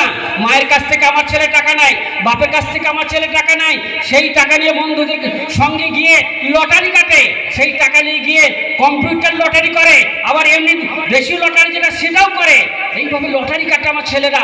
আস্তে আস্তে লটারি কাটতে কাটতে একটা সময় এলো, কম্পিউটার লটারি শিখলো, ব্যাংকিং সুদ নিতে শিখলো, ব্যাংকিং গ্রুপ লোন নিতে শিখলো, বাড়ি বন্ধক দিয়ে লোন নিল, তারা সুদ খেলো, আর এইভাবে সুদ খেতে লাগলো। আমার ছেলে পরবর্তীতে, আমি যখন ব্যবসা করতাম, আমার বাচ্চা ছেলে কাজে আসতো, দেখতো যে আমার বাপ লটারি টিকিট টানছে, আমার ছেলে দেখতো যে লটারিওয়ালা লটারি টিকিট এসে দিয়ে যাচ্ছে, হ্যাঁ, দেখতো যে আমার বাপ যখন সে বসে থাকতো, একটা গরিব আসতো, একটা মিষ্টিন আসতো, একটা ফকির আসতো, তাদেরকে 10টা টাকা দান করতো না, তাদেরকে ঘুরিয়ে দিত, সবার কাছে ফকিররা টাকা নিয়ে যেত, আমার বাপের কাছে নেয়নি, সুতরাং আমারও দেওয়া যাবে না। আমার বাপ লটারি কাটতো, সুতরাং আমাকে লটারি কাটতে হবে, আমাকেও সুদ খেতে হবে। আর আহাল্লাল্লাহুল বাই'a ওয়া হারামার রিবা, সুদকে আল্লাহ পাক হারাম করেছেন এবং ব্যবসাকে আল্লাহ পাক হালাল করেছেন। এই কথাটা আমার ছেলের কানে আমি জীবনে কখনো দিইনি, মনুষ্যত্ব দিইনি, মানবতা বোধ দিই নাই। যার জন্য আমার ছেলে যখন বড় হয়, আমি যখন এবারে মরমর পরিস্থিতি, মাইকে আওয়াজ হচ্ছে, আমরা ওয়াজ শুনছি কিছু দানের জন্য, ছেলেকে বলা হলো বাপ কিছু দান করো, তো তখন মরণাপন্ন অবস্থায় এসে আমার ছেলে আমার জন্য কিছু দান করছে, আর সেখানে গিয়ে দান করার পরে ভাবছে, বাপ ভাবছে আমি বেঁচে যাব, ছেলে ভাবছে আমি বেঁচে যাব, আমার স্ত্রী ভাবছে আমি বেঁচে যাব, আত্মীয় পরিজন ভাবছে মসজিদে 10,000 টাকা দিয়েছি আমি হয়তো বেঁচে যাবো, আমার স্বামী হয়তো বেঁচে যাবে। কিন্তু না না না, মান আমিলা সালিহান ফালিনাফসিহি ওয়া মান আসাআ ফালাইহা। যে খারাপ কাজ করেছে সে নিজের জন্য করেছে, যে ভালো কাজ করেছে সে নিজের জন্য করেছে। আর যখন মরার সময় হবে, হাইজা যা আজালহুম, যখন তার মরার টাইম হবে, তখন যদি সে বলে লা ইস্তাখিরুনা সাআতান ওয়া লা ইস্তাকদিমুন, 1 সেকেন্ড তাকে সময় দেওয়া হবে না। আর সেই সময়তে কিছু দান বলবে যে আল্লাহ আমাকে ছেড়ে দাও, আমাকে ছেড়ে দাও, হ্যাঁ আমি এখন কিছু দান করবো, ফাসাদদাকা ওয়া কুম মিনাস সালিহিন, দান ধ্যান করে আমি নেকি কামিয়ে চলে আসি, নেককার হয়ে যাই। আমার ফ্যামিলি আমার জন্য দান করলে আমি বাঁচবো না। আমার ছেলেকে আমি সুদখোর তৈরি করলাম, আমার ছেলেকে আমি মদখোর তৈরি করলাম, আমার ছেলে জুয়া সাট্টা খেলতে শুরু করলাম, আর আমি আমার সুদী পরিবেশ, আমি আমার লটারি পরিবেশ, আমি আমার ঘুষের পরিবেশ আমার ছেলের ভিতরে ভরে দিলাম। এইভাবে আমার ছেলে যে আল্লাহর বান্দা হওয়ার কথা ছিল, সে আল্লাহর বান্দা না হয়ে শুধু শয়তানের গোলাম হলো। এরপরও আমি বলবো পরেশগার, আমার ছেলে এক আল্লাহ মসজিদে গিয়ে নিরঙ্কুশভাবে আল্লাহর ইবাদত না করে আমার ছেলে মুশরিক হলো, দরগাতে গেল, দুর্গাতারে গেল, তাওহীদের হায়ে চির শাবক ভুলিয়া গেছে সে তাকবীর, দুর্গা নামের কাছাকাছি প্রায় দরগায় গিয়া লুটাইছি। হ্যাঁ, ওদের যেমন জামনারায়ণ, মোদের তেমনি মানিক পীর, ওদের চাউল ও কলার সঙ্গে মিশিয়ে গিয়েছে মোদের ক্ষীর। ভাইরা আমার, ওদের যেমন দরগা থেকে আমাদের ছেলেকে দুর্গা থেকে আমাদের ছেলেদেরকে দরগা তারা তো নামিয়ে দিই, আমার ছেলে শিরক বিদআত করতে শিখলো। আজকে আমার ছেলে আল্লাহ রাসূল সাল্লাল্লাহু আলাইহি সাল্লাম একদিন একটা হাদিস শুনেন, বুখারী শরীফ হাদিস, আল্লাহ রাসূল সাল্লাল্লাহু আলাইহি ওয়াসাল্লাম হাজরাতে ইবাদ ইবনে সারিয়া রাদিয়াল্লাহু তাআলা হাদিসটা বর্ণনা করছেন। তিনি বলছেন যে আল্লাহ রাসূল সাল্লাল্লাহু আলাইহি ওয়াসাল্লাম আমাদেরকে নামাজ পড়ালেন, ফাকবালনা, এরপরে আমাদের দিকে মুখ করে বসলেন, ওয়াজান বালিগান, এবং তিনি আমাদেরকে এত সুন্দর ওয়াজ করলেন, এত আকর্ষণীয় ওয়াজ করলেন। ফাজারাতিল আইনান, সব মানুষের দুই চোখ দিয়ে পানি ঝরতে লাগলো। ওয়াজিলাত কুলুবুহুম, প্রত্যেকটা মানুষের অন্তর গলে গেল। আল্লাহ রাসূল বসে বসে এমনভাবে ওয়াজ করলেন যে আল্লাহ রাসূলের সমস্ত সাহাবাদের দুই চোখ দিয়ে পানি চলে আসলো, অন্তরগুলো গলে গেল। একজন সাহাবা তখন আল্লাহ রাসূলকে বললেন, হে আল্লাহ রাসূল, আমাদের মনে হচ্ছে আপনি যে ওয়াজটা করলেন আজকে, এই ওয়াজটা আমাদের জন্য হয়তো আপনার শেষ ওয়াজ, তো আউসিনা, আমাদেরকে আরও কিছু ওসিয়ত করুন যাতে করে আমরা আপনার মরে যাওয়ার পরে হয়তো আমরা পথভ্রষ্ট না হই। আল্লাহ রাসূল সাল্লাল্লাহু আলাইহি ওয়াসাল্লাম বললেন, উসিকুম বিত্তাকওয়াল্লাহ, উসিকুম বিত্তাকওয়াল্লাহ, ভালো করে শুনুন, উসিকুম বিত্তাকওয়াল্লাহ, তোমাদেরকে আমি ওসিয়ত করছি তোমরা যেন আল্লাহকে ভয় করবে, তোমরা যেন আল্লাহকে ভয় করবে। দুনিয়াদারি কাজ করতে গিয়ে যেন আল্লাহকে ভুলে যাবে না, দুনিয়াদারি কাজ করতে গিয়ে যেন সুদ খাবে না, দুনিয়াদারি কাজ করতে গিয়ে যেন দুনিয়ার লোভে পড়ে অন্যের হক মারবে না, দুনিয়াদারি কাজ করতে যেন তোমার পরেশগারটা নষ্ট না হয়। সুতরাং উসিকুম বিত্তাকওয়াল্লাহ, তোমরা যেন এক আল্লাহকে মেনে চলবে, তারা তাকওয়া গ্রহণ করবে। এবং তোমরা তোমাদের নেতাদেরকে মানবে, তোমরা তোমাদেরকে নেতাদেরকে মানবে। ওয়ালাউ কানা হাবাশিয়ান, তোমাদের যারাই ইমাম সেই ইমামদেরকে মানবে, প্রশাসকদেরকে মানবে। ওয়ালাউ কানা হাবাশিয়ান, যদিও সে সাউথ আফ্রিকার অত্যন্ত কালো কুৎসিত কোনো ব্যক্তি হয় হযরত বিলালের মতো, তারপরেও তার নেতৃত্ব মেনে নেবে, নেতৃত্বের বিরুদ্ধে যে যেন তোমরা বিদ্রোহ করবে না। তারপরে আল্লাহ রাসূল সাল্লাল্লাহু আলাইহি ওয়াসাল্লাম বললেন যে আল্লাহ রাসূল বললেন যে তোমরা আমার এবং আমার সাহাবাদের খুলাফায়ে রাশিদিন আল মাহদিয়্যিন, আমি এবং আমার সাহাবা খোলাফায়ে রাশিদ যারা, তাদের পদাঙ্ক অনুসরণ করবে। আমি যেভাবে চলছি, যেভাবে বলছি, আমার চারটে সাহাবা হযরত আবু বকর, উমর, আলী, হযরত উসমান, এরা যেভাবে বলবে সেইভাবে চলবে। তামাসসাকু আলাইহা, খুব মজবুত করে ধরবে, তামাসসাকু আলাইহা, খুব মজবুত করে ধরবে, তাদের পথচ্যুত হবে না, ওই পথ ছাড়া অন্য পথে খবরদার তোমরা যাবে না। ওয়াজ্জু বিন নাওয়াজিজ, ওয়াজ্জু বিন নাওয়াজিজ, নাওয়াজিজ বলা হয় আমাদের মুখের ভিতরে এই চোবলের দিকে যে দাঁত থেকে সাইডে যে দাঁত আমরা চিবিয়ে খাই, এইগুলোকে নাওয়াজিজ বলা হয়। তিনি বলেন এই দাঁতে কোনো জিনিস ধরলে যেমন কেউ ছাড়তে পারে না, ওইভাবে অত্যন্ত মজবুত করে তোমরা ইসলামের রশ্মিটাকে ধরবে, খবরদার যেন ছাড়বে না। আর তারপরে বললেন যে খবরদার তোমরা যেন এরপরে তিনি বললেন যে তোমরা যেন বেদাত থেকে বাঁচবে, তোমরা যেন মুহদাসাতুল উমুর, নতুনত্ব, নতুন যে সমস্ত কথা সেইগুলো থেকে বাঁচবে। আর খবরদার ওয়াকুল্লু মুহদাসাতিন বিদআহ, জেনে রাখবে প্রত্যেকটা নতুনত্ব হচ্ছে বেদাত। ওয়াকুল্লু বিদআতিন যালালা, আর যেগুলো নতুন যেগুলো বেদাত সেটা হচ্ছে তোমাদের গুমরাহির পথ। ওয়াকুল্লু যালালাতিন ফিন্নার, আর যারা গুমরাহির পথে হাঁটবে তারা সকলেই জাহান্নামে যাবে, যারা গুমরাহির পথে হাঁটবে তারা জাহান্নামে যাবে। সুতরাং তোমরা অত্যন্ত মজবুত করে ধরে থাকবে। ভাইরা আমার, আজকে আমরা অবাক হয়ে যাই, কোরআন হাদিস রহিল পড়িয়া লক্ষ্য দিলে না তাই নকল লইয়া কানে টানি করে মুসলিম তুমি হাই। হাদিস কোরআন পড়ে রইল, সেখানে আমাদের লক্ষ্য নাই। আমরা যখন করে ইবাদত করবো, আমরা যেহেতু মুসলিম, আমাদের উচিত হচ্ছে মুসলিম হিসাবে কোরআন এবং হাদিসকে ফলো করা। হাদিস কোরআন যা বলেছে সেটাই হচ্ছে আমাদের ইসলাম, সেটাই হচ্ছে আমাদের ধর্ম, সেটাই হচ্ছে আমাদের পালনীয়। এর বাইরে আমাদের কিছু করা যাবে না। কিন্তু আজকে কোরআন হাদিস বাদ দিয়ে 450 বছর আল্লাহ রাসূলের কোরআন এবং হাদিস যা কিছু অবতীর্ণ হয়েছে আল্লাহ রাসূলের উপরে, হাদিস কোরআন যেটুকু অবতীর্ণ হয়েছে আল্লাহ রাসূলের উপরে, তারপরে নতুন করে কোনো হাদিস কোরআন অবতীর্ণ হয় নাই। কোনো আলেম যদি এসে বলে যে এই কাজটা করো, ওই কাজটা করো, সেই কাজটা করো, আর আমরা যদি সেইটা করে নিই তাহলে জানতাম আমাদের গুনাহ হবে, আমরা পথভ্রষ্ট হয়ে যাব, সেটা নতুন কাজ। সুতরাং কোনো নতুন কাজে আমরা যাব না। আমরা যেটা করবো, আমরা যেহেতু মুসলিম, আমাদের কাজ হচ্ছে প্রমাণ ছাড়া মুসলমানরা কিছু করবে না, দলিল ছাড়া মুসলমানরা কিছু করবে না, কোরআন এবং হাদিসের বাইরে কিছু করবে না। কারণ হুদাল লিল মুত্তাকিন, যালিকাল কিতাবু লা রাইবা ফীহি হুদাল লিল মুত্তাকিন, এই কোরআন শরীফে কোনো সন্দেহ নাই। আর এটা হচ্ছে হুদাল লিল মুত্তাকিন, যারা মুত্তাকি, যারা পরেজগার, যারা মুসলমান, তাদের জন্য এটা হচ্ছে দলিল। আর এই দলিলের বাইরে যদি কোনো মুসলমান চলে যায় তাহলে হুয়া সাহিবু বিদআতিন, তারই নাম হচ্ছে বেদাত। আর আল্লাহ রাসূল বলছেন লা ইয়াকবালুল্লাহু সাহিবু বিদআতিন সলাতান ওয়ালা সাদাকাতান ওয়ালা সাওমান ওয়ালা হাজ্জান ওয়ালা আদলান ওয়ালা সারফান। যদি কোনো মানুষ আল্লাহ রাসূল যা করেছেন, আল্লাহ রাসূল যা বলেছেন, হাদিস যা বলেছে, কোরআন শরীফ যা বলেছে, তার বাইরে কোনো কাজ করে, তাহলে জেনে রাখা দরকার তিনি সাহেবে বেদাত হয়ে যাবেন। আর যদি কেউ সাহেবে বেদাত হয়ে যায়, নতুনত্ব কোনো নতুন জিনিস যদি আমরা করে ফেলি যা কোরআনে নাই, হাদিসে নাই, যার প্রমাণ নাই, প্রমাণ দেখার চেষ্টাও করি নাই, তাহলে জেনে রাখা দরকার তার নামাজ কবুল হবে না, তার রোজা কবুল হবে না, তার ফরজ কোনো ইবাদত কবুল হবে না, তার দান খয়রাত কবুল হবে না। কিছুই কবুল হবে না। তাহলে আমি যদি নামাজ পড়ি আর আমার নামাজ যদি কাজ না করে, আমি রোজা করি, আমার রোজা যদি আমার জন্য আমার নাজাতের ওসিলা না বানাতে পারে, আমার নাজাতের ওসিলা যদি আমার নামাজ না বানাতে পারে, আমাকে জাহান্নাম থেকে মুক্তি দিতে যদি আমার নামাজ না পারে, আমার রোজা না পারে, আমার হজ না পারে, আমার যাকাত না পারে, কে পারবে? কে পারবে? আল্লাহ রাসূল সাল্লাল্লাহু আলাইহি ওয়াসাল্লাম কিয়ামতের মাঠে যখন হাজির থাকবেন তখন আমরা যাব সেখানে, আমরা সেখানে যাব। ওয়াকাল রাসূল ইয়া রাব্বি ইন্না কওমি ইত্তাখাযু হাযাল কুরআনা মাহজুরা। আমরা দলে দলে আল্লাহর কাছে যাব। প্রথম হযরত আদম আলাইহিস সালামের কাছে গিয়ে আমরা বলবো, হে আদম, আপনি আমাদের যেহেতু আদি পিতা, জান্নাত থেকে আমাদেরকে দুনিয়াতে এনেছেন, এখন দুনিয়ায় আসার পরে আমরা অনেক পাপ করে ফেলেছি, অন্যায় করেছি, শয়তান আমাদেরকে পাপ কাজ করিয়েছে, সুতরাং আপনি আমাদের সুপারিশ করুন, আল্লাহকে তাই বাঁচার কোনো রাস্তা নাই। তিনি বলবেন, বাবা, আমি জান্নাতে আল্লাহ পাকের প্রথম মানুষ, আল্লাহ পাকের সবথেকে প্রিয় মানুষ, তার নিজের হাতের গড়া মানুষ, জান্নাতে থাকা সত্ত্বেও জান্নাতি পরিবেশ পেয়েও আমি আল্লাহর হুকুম সম্পূর্ণ মানতে পারি নাই, শয়তানের কথা শুনে আল্লাহর নাফরমানি করেছিলাম, জান্নাতে আমি আল্লাহর নিষিদ্ধ ফল খেয়ে ফেলেছিলাম, সুতরাং আমি লজ্জিত, বাবা আমার দ্বারা সম্ভব নয়। তোমরা এক কাজ করো, হ্যাঁ, দ্বিতীয় পেতে তোমরা হযরত নূহ আলাইহিস সালামের কাছে যাও, আমরা নূহের কাছে যাব, সেখানেও হবে না। হযরত মুসা, হযরত ঈসা সব নবী জবাব দেবেন, শেষকালে বলবেন একটাই লোক আজকে সুপারিশ করার আছে, তিনি হচ্ছেন আজকের এই সভা, এই কিয়ামতের মাঠের প্রধান এবং একমাত্র উকিল, সেটা হচ্ছে হযরত মুহাম্মদ মুস্তাফা, বলুন সাল্লাল্লাহু আলাইহি ওয়াসাল্লাম।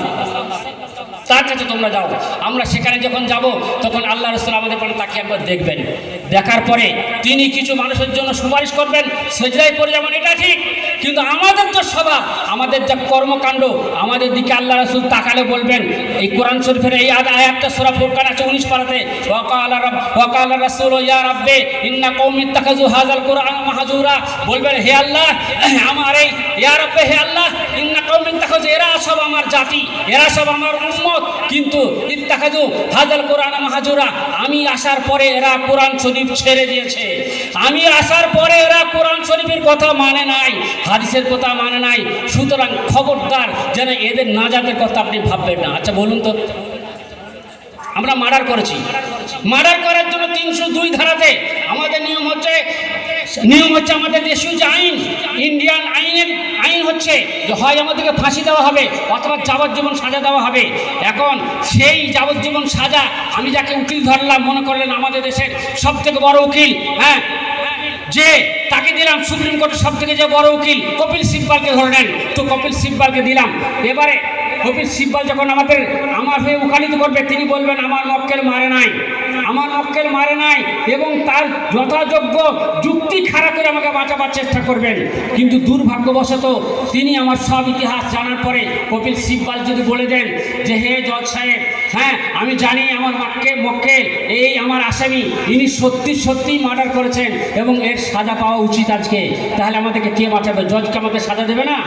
তো আল্লাহ রাসূল যিনি সারা দুনিয়ার সমস্ত উম্মতে মুহাম্মাদিয়ার সবথেকে বড় জজ, সবথেকে বড় উকিল হবেন, যিনি সেই দিনকে সবথেকে বড় ব্যারিস্টার হবেন, যিনি আমাদের সুপারিশ করার মালিক, তিনি সেই দিনকে বলবেন যে ইয়া রাব্বি ইন্না কওমি ইত্তাখাযু হাযাল কুরআন মাহজুরা, হে খোদা, আমার এই উম্মতরা তোমার কোরআন শরীফ আমি ওদেরকে দিয়েছিলাম কিন্তু ওরা মানে নাই, কাদ গায়্যারা মিন বাদি, কাদ গায়্যারা মিন সুহকান, কাদ গায়্যারা মিন বাদি, তোমরা দূর হয়ে যাও, তোমরা দূর হয়ে যাও, আমি চলে আসার পরে তোমরা আমার ধর্মের মধ্যে পরিবর্তন এনেছিলে, তোমরা আমার ধর্মের মধ্যে পরিবর্তন এনেছিলে। কারণ এর আগে যারা ইহুদি, যারা খ্রিস্টান, এর আগে যারা নবী এসেছিল, যারা মুসা আলাইহিস সালামের কওম, যারা ঈসা আলাইহিস সালামের কওম, যারা বনী ইসরাঈলের কওম, তারা তাদের ধর্মগ্রন্থে রূপান্তর করেছে, তারা আইন পরিবর্তন করেছে, তারা ঠিকঠাক মানে নাই। এই জন্য গায়রিল মাগযুবি আলাইহিম ওয়ালাদ-দাল্লিন আমরা বলি যে আল্লাহ যাদের প্রতি রাগান্বিত, যারা পথভ্রষ্ট, খবরদার আমাদেরকে যেন তাদের অন্তর্ভুক্ত, তাদের দলভুক্ত করো না।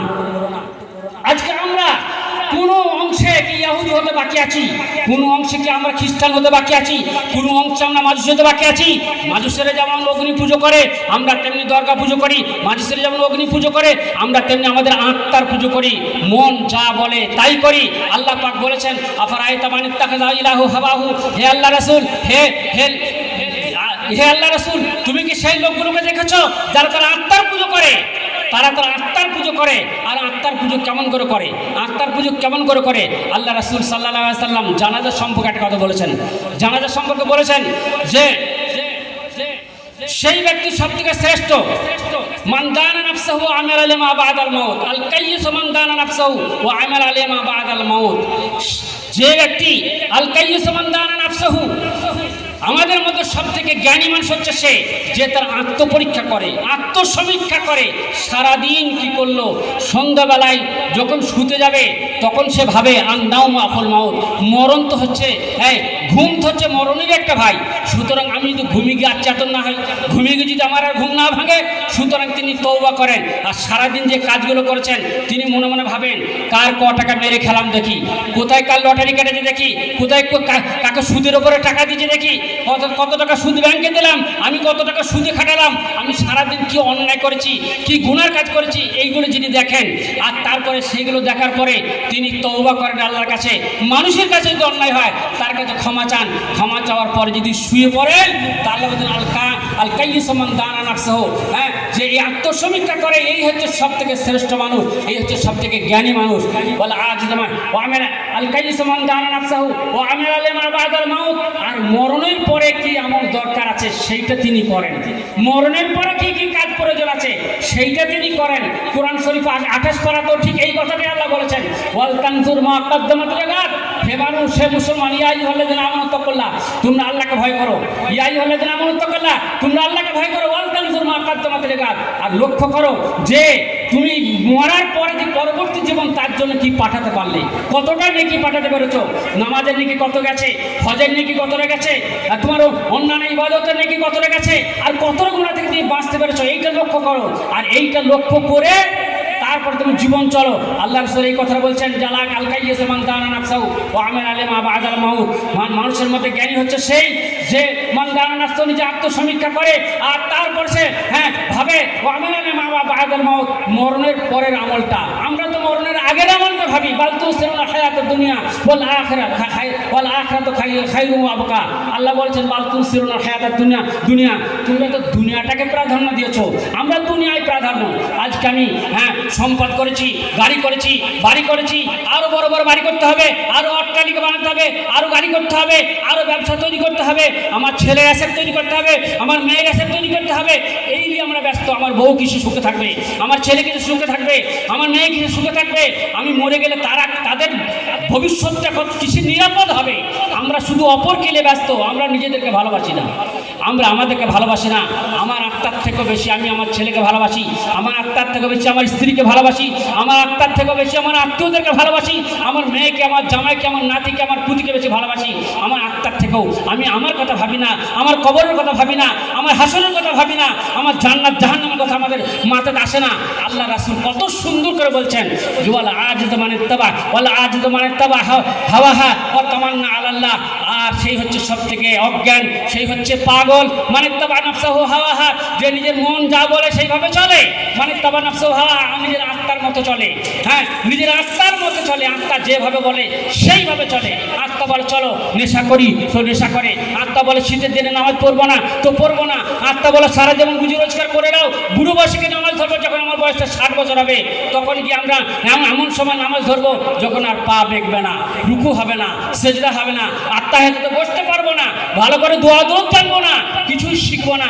বুড়ো বয়সে রিটায়ার্ড বয়সে গিয়ে আমরা যখন ইবাদত করতে লাগবো, ওই ইবাদত কোনো কাজে আসবে না ভাইরে, তাইরে নাইরে নাইরে। কারণ তার আগে তুমি হারাম খেয়েছো, তুমি সুদ খেয়েছো, তুমি মদ খেয়েছো, তুমি জুয়া খেলেছো, তুমি অন্যায়ভাবে রোজগার করেছো, তুমি মানুষের পয়সা আত্মসাৎ করেছো, তুমি তোমার ভাইকে কাঁদিয়েছো, তোমার মাকে কাঁদিয়েছো, তোমার বাপকে কাঁদিয়েছো, তোমার ভাইপোদেরকে এতিম করেছো, তোমার অন্য ভাইদেরকে এতিম করে দুর্বল করে তাদেরকে তুমি ঠিকঠাক তাদের হক আদায় করে দাও নাই।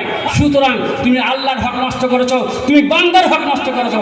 এখন তুমি যদি বলো আমি আর বুড়ো বয়সে এসে একটু ইবাদত করে কোন রকম করে চলে যাই, বন্ধু আমার, তুমি 60 বছর ধরে তোমার যে নামাজ কাজা করলে, এই নামাজ, এই 60 বছর কাজা নামাজের তোমার নেকিটা কে দেবে? এই গুনাহটা তোমাকে কে দেবে? এই গুনাহটা তোমার খেসারত কে দেবে? তুমি দীর্ঘদিন ধরে রোজা করো নাই, ফরজ রোজা তুমি ত্যাগ করেছো, দীর্ঘদিন ধরে সেই রোজার হিসাবে তোমাকে কে দেবে? এইভাবে একে একে আমরা যে সমস্ত ইবাদতগুলো বাল্যবেলাতে যৌবনবেলাতে ছেড়ে এসেছি, বয়স হয়েছে, এখন আমরা ইবাদত ধরলাম, এই সামান্য ইবাদত করার পরে বলে আজ মানে তবা নাফসাহু হাওয়াহা, আমার আত্মার পুজো করে এলাম সারাটা জীবন। বয়স যখন হয়ে গেল, মরণকালে এবার আমরা একটু একটু ইবাদত করে নিলাম, কিছু দান খয়রাত হয়তো করলাম, সামান্য একটুখানি দাড়ি বুড়ো বয়সে রেখে দিলাম। হ্যাঁ, এবার আমরা সামান্য একটু ইবাদত করছি, পয়সা আছে, হজটা করে এলাম, কয়েকবার উমরা করে এলাম। হ্যাঁ, আর তারপর আমি আমার ভাবছি আমি ফিরিয়ে যাব বন্ধু, কিন্তু তুমি ভেবে দেখো নাই তুমি একজন কোটিপতি, ক্রোড়পতি, তুমি অট্টালিকা বানিয়েছো 5 তলা 10 তলা, কিন্তু তোমার পাশের বাড়ির তোমার একটা ভাই, সে খেতে পায় না, সে বাড়ি করতে পারে না, শীতের দিনে বর্ষার দিনে তার চালে থেকে পানি পড়ে, সে ওই বাচ্চা কাচ্চা নিয়ে কোনো রকম করে মুরগির মতো করে বসবাস করে। তোমার ক্ষমতা হয় নাই, তুমি 50 বার উমরা করেছো, জীবনে 20 বার 30 বার অন্তত হজ করেছো, একবার তোমার উপর হজ ফরজ করেছে, তোমার ক্ষমতা হয় নাই ওই হজের পয়সাটা মানে আরব সরকারকে, ইন্ডিয়ান সরকারকে, ওই বিমান যে সমস্ত বিমান কোম্পানি আছে সেই বিমান কোম্পানিগুলোকে না দিয়ে ওই পয়সাটা দিয়ে তোমার একটা গরিব ভাই একটা বাড়ি করে দিই। তোমার পাশের বাড়ি একটা গরিব ভাই মেয়ের বিয়ে দিতে পারে নাই, ওই পয়সা নিলে একটা মেয়ের বিয়েতে সহযোগিতা করে তার মেয়ে দিয়ে দিই। তোমার পাশের বাড়ি একটা ইয়েতিম ছেলে লেখাপড়া শিখতে পারে নাই, তুমি তার জন্য একটু লেখাপড়া শিখিয়ে দিই। এই সমস্ত বিষয়গুলো তোমার মাথায় আসে নাই, মানবতা তোমার মধ্যে নাই, মনুষ্যত্ব তোমার মধ্যে নাই।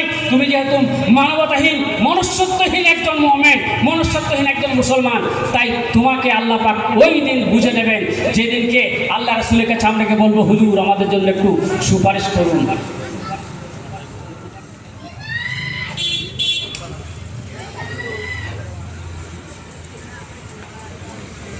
যেদিন আল্লাহ পাকের কাছে গিয়ে আমরা গিয়ে আল্লাহ রাসূলকে বলবো যে হে আল্লাহ রাসূল আমাদের জন্য সুপারিশ করুন, তখন আল্লাহ রাসূল বলবেন ওয়াকালা ইয়া রাব্বি ওয়াকালা রাসূল ইয়া রাব্বি ইন্না কওমি তাখাযু হাযাল কুরআন মাহজুরা। হে আল্লাহ, আমার এই যে উম্মত তুমি দেখছো এরা কিন্তু আমার কোরআন মানে নাই, আমার হাদিস মানে নাই, আমার মন মতো চলে নাই। কাদ গায়্যারা মিন বাদি সুহকান সুহকান, তোমরা দূর হয়ে যাও, এখান থেকে দূর হয়ে যাও, ফেরেশতারা বলবে।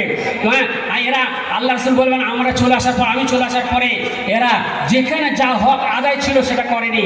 সুতরাং ভাইরা আমার, পরেশগারিতা আমাদের পোশাকে নাই। হযরত আবু হুরায়রা রাদিয়াল্লাহু তাআলা আনহু হাদিস বর্ণনা করছেন, ইন্নাল্লাহা লা ইয়ানজুরু ইলা সুওয়ারিকুম ওয়ালা আমওয়ালিকুম ওয়ালাকিন ইয়ানজুরু ইলা কুলুবিকুম ওয়ালাকিন ইয়ানজুরু ইলা কুলুবিকুম ওয়া আমালিকুম।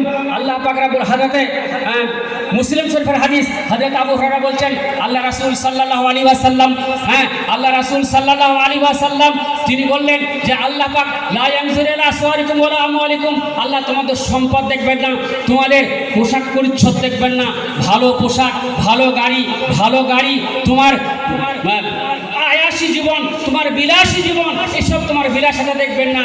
হ্যাঁ, তোমার চাকচিক্যময় সুন্দর দাড়ি, সুন্দর পোশাক দেখবেন না। ওয়ালাকিন ইয়ানজুরু ইলা কুলুবিকুম ওয়া আমালিকুম, বরঞ্চ তিনি দেখবেন তোমাদের অন্তর, তোমাদের অন্তঃকরণ দেখবেন এবং তোমাদের কাজ দেখবেন। অন্তঃকরণ যদি আমাদের ভালো হয়, ইন্নামাল আমালু বিন্নিয়াত, মানুষ যদি ভালো নিয়তের উপর আমল করে তার সেই নিয়তের উপর আমল করাটাই হচ্ছে সবথেকে ভালো। হ্যাঁ, আর নিয়ত যদি ভালো হয় তার আমল কবুল হবে। এই জন্য আল্লাহ রাসূল সাল্লাল্লাহু আলাইহি ওয়াসাল্লাম বলেছেন যে ওয়াইন্না ফিল জাসাদি মুযগাতুন ইযা সালুহাল জাসাদু কুল্লু, প্রত্যেকটা মানুষের অন্তরে এক টুকরো মাংস আছে, ওই মাংসটা যদি ভালো হয় তাহলে তার সমস্ত শরীর ভালো হবে, আর ওই মাংস যদি খারাপ হয় সমস্ত শরীর তার খারাপ হবে।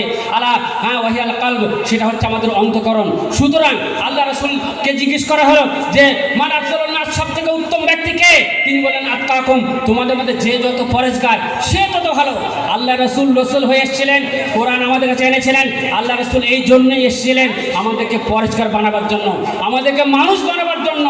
সেই সময়তে তিনি এসেছিলেন যখন জীবন্ত ছেলেকে কবর দেওয়া হতো, জীবন্ত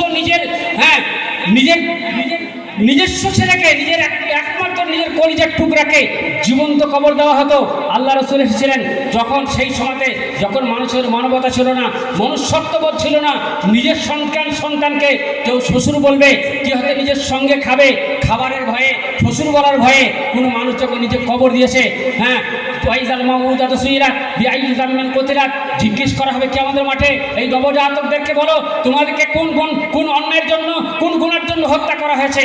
এইরকম একটা পরিস্থিতিতে যখন আমি আমার স্ত্রীর সঙ্গে একসঙ্গে বাস করছি, অত্যন্ত আনন্দের সঙ্গে, সুখের সঙ্গে, অত্যন্ত কনকনে শীত, এমন অবস্থায় দেখা গেল আমার স্ত্রীর হয়তো মেন্স এসে গেছে, আমার স্ত্রী হয়তো ঋতুস্রাব এসে গেছে, আর আমি সেই সময় আমার স্ত্রীকে পাশাতে লাথি মারলাম, দূর হয় এখান থেকে। আমি সঙ্গে সঙ্গে খাটা থেকে নামিয়ে দিলাম এবং সে সারাটা রাত থুর করে কাঁপতে থাকলো, ওইভাবে কাটালো। আর আমি ঘুমিয়ে কাটালাম। এই রকমের একটা মনুষ্যত্বহীন বিবেক যখন ছিল, সেই সময়তে আল্লাহ রাসূল জন্মগ্রহণ করেছিলেন। যখন জামাতে জামাতে, দলে দলে, পাড়ায় পাড়ায়, বংশে বংশে বছরের পর বছর শুধু খুন হতো, শুধু লড়াই হতো, আল্লাহ রাসূল মানবতাবোধ নিয়েছে তখন দাঁড়িয়েছিলেন, পরেশগারিতে শিখেছিলেন, মানুষকে বলেছিলেন তুমি আত্মসংযমী হও, তুমি মুসলিম হও। তুমি যদি মুসলিম হতে পারো, তাহলে তুমি পরেশগারিতে আসবে। আর পরেশগারি যখন আসবে তখন তোমার মধ্যে সবর আসবে, ধৈর্য আসবে, লোভ লালসা আসবে না, চুরি আসবে না, ডাকাতি থাকবে না, তোমার মধ্যে লাম্পট্য চরিত্র তো থাকবে না। আল্লাহ রাসূল সাল্লাল্লাহু আলাইহি ওয়াসাল্লামকে জিজ্ঞেস করা হলো মুত্তাকি কে? তিনি বললেন, আল্লাহ রাসূল বললেন তুমি জানো জান্নাতে সবথেকে বেশি কোন লোকরা যাবে? তো আল্লাহ রাসূল কোন লোকরা সবথেকে জান্নাতে বেশি লোক যাবে? তারপরে বললেন তোমাদের মধ্যে যার চরিত্র সবথেকে ভালো, আহসানুকুম আখলাকান, তোমাদের মধ্যে সেই ব্যক্তি যার চরিত্র ভালো এবং যিনি পরেশগার, তিনি যাবেন জাহান্নামে। এরপর জিজ্ঞেস করা হলো যে সব থেকে বেশি লোক জাহান্নামে, তারা যাবে জান্নাতে। যারা চরিত্রবান এবং পরেশগার তারা যাবে জান্নাতে সব থেকে বেশি।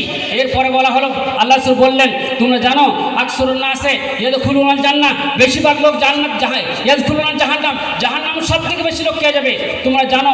তারপর তিনি বললেন, সাহাবারা বললেন, তো সাহাবাদেরকে আল্লাহ রাসূল উত্তর দিলেন আল ফাম ওয়াল ফারজ, এই মুখ এবং তোমাদের গুপ্তাঙ্গ, মুখ এবং গুপ্তাঙ্গ, এর জন্য মানুষ বেশি জাহান্নামে যাবে। কারণ মুখের দ্বারা মানুষের লোভ হয় আর গুপ্তাঙ্গের দ্বারা মানুষের চরিত্র হনন হয়। এই জন্য আল্লাহ রাসূল বলেছেন মাইয়াজমানুলি বাইনা লাহিয়াইহি ওমা আজমানাহুল জান্নাহ, মাইয়াজমানুলি বাইনা লাহিয়াইহি ওমা বাইনা রিজলাইহি আজমানাহুল জান্নাহ। তোমাদের মধ্যে কে এমন ব্যক্তি আছে বলো যে তার এই দুই ঠোঁটের মাঝখানে জিভটার দায়িত্ব নিতে পারবে, আর কে তার দুই পায়ের দুই উরুর মাঝখানে গুপ্তাঙ্গের দায়িত্ব নিতে পারবে? আজমানাহুল জান্নাহ, আমি তার জন্য জান্নাতের জামিনদার হয়ে গেলাম। সুতরাং একটা মানুষ যদি মনে করে আমি পরেশগার হব, তাহলে তাকে তার মুখ কন্ট্রোল করতে হবে। এবং যদি একটা মানুষ মনে করে পরেশগার হব, তার চরিত্র ভালো হতে হবে। আর যখন কোনো মানুষের চরিত্র ভালো হবে, জিভ কন্ট্রোল করতে পারবে, লোভ কন্ট্রোল করতে পারবে, তখন সে পরেশগারিতে তার মধ্যে আসবে। আর যখন তার মধ্যে পরেশগারিতে আসবে, সে তখন পরেশগারিতে আসার ফলে সে তখন সংযমী হবে। আর যার যখন সে সংযমী হবে তখন সে মুসলিম। আর এই জন্য আল্লাহ পাক বলেছেন যে ওয়ালা তামুতুন্না ইল্লা ওয়া আনতুম মুসলিমুন, তোমরা মুসলিম হওয়ার আগে জানো মরো না। সুতরাং মুসলিম হওয়ার আগে আমরা যদি মুসলমান হয়েছি, নামাজ পড়ব, রোজা করব, হজ করব, যাকাত দেব, মানুষের হিংসা করব, হজ করব, সমস্ত ইসলামের কাজ করব, মানুষের হিংসা করব, ইসলামের কাজ করব, মানুষ খুন করব, সমস্ত ইসলামের কাজ করব, অথচ কারো মেরে খাবো, কারোর হক মারবো, আত্মসাৎ করবো। এগুলো যদি আমাদের মধ্যে থাকে, ভাইরা আমার, আমরা মুসলমান হওয়া সত্ত্বেও মুশরিক, মুসলমান হওয়া সত্ত্বেও আমরা কিন্তু নাপাক, মুসলমান হওয়া সত্ত্বেও কিন্তু আমরা আমাদের মধ্যে শয়তানি খেয়াল, শয়তানি আচরণ আমাদের মধ্যে থেকে যাবে। আর এই রকম যদি থাকে আমরা কিন্তু পরেশগার নই, আমরা কিন্তু মুসলিম নই। সুতরাং আল্লাহর কাছে দোয়া করি, হে আল্লাহ রাব্বুল আলামিন, আমরা যারা বিভিন্ন দোষে দুষ্ট, আমাদের প্রত্যেকের এই সমস্ত দোষগুলোকে মুক্ত করে আমরা যেন পাক্কা খাঁটি মুসলমান হতে পারি, সেই তৌফিক দান করো। হে আল্লাহ, আমরা আমাদের যারা কচিকাঁচা বাচ্চাগুলো রয়েছে, এই সমস্ত মাসুম আমাদের পরবর্তী জেনারেশন যারা আমাদের ভবিষ্যৎ, তাকে যেন আমরা ইসলামিক আদলে একজন পরেশগার মুত্তাকি বানাবার যে কলাকৌশল সেগুলো আমাদেরকে প্রদান করো, আমরা যেন তাদেরকে সঠিকভাবে মুসলমান হিসাবে গড়ে তুলতে পারি। আল্লাহুম্মা আমিন। ওয়া মা আলাইনা ইল্লাল বালাগ। আসসালামু আলাইকুম ওয়া রাহমাতুল্লাহি ওয়া বারাকাতুহু।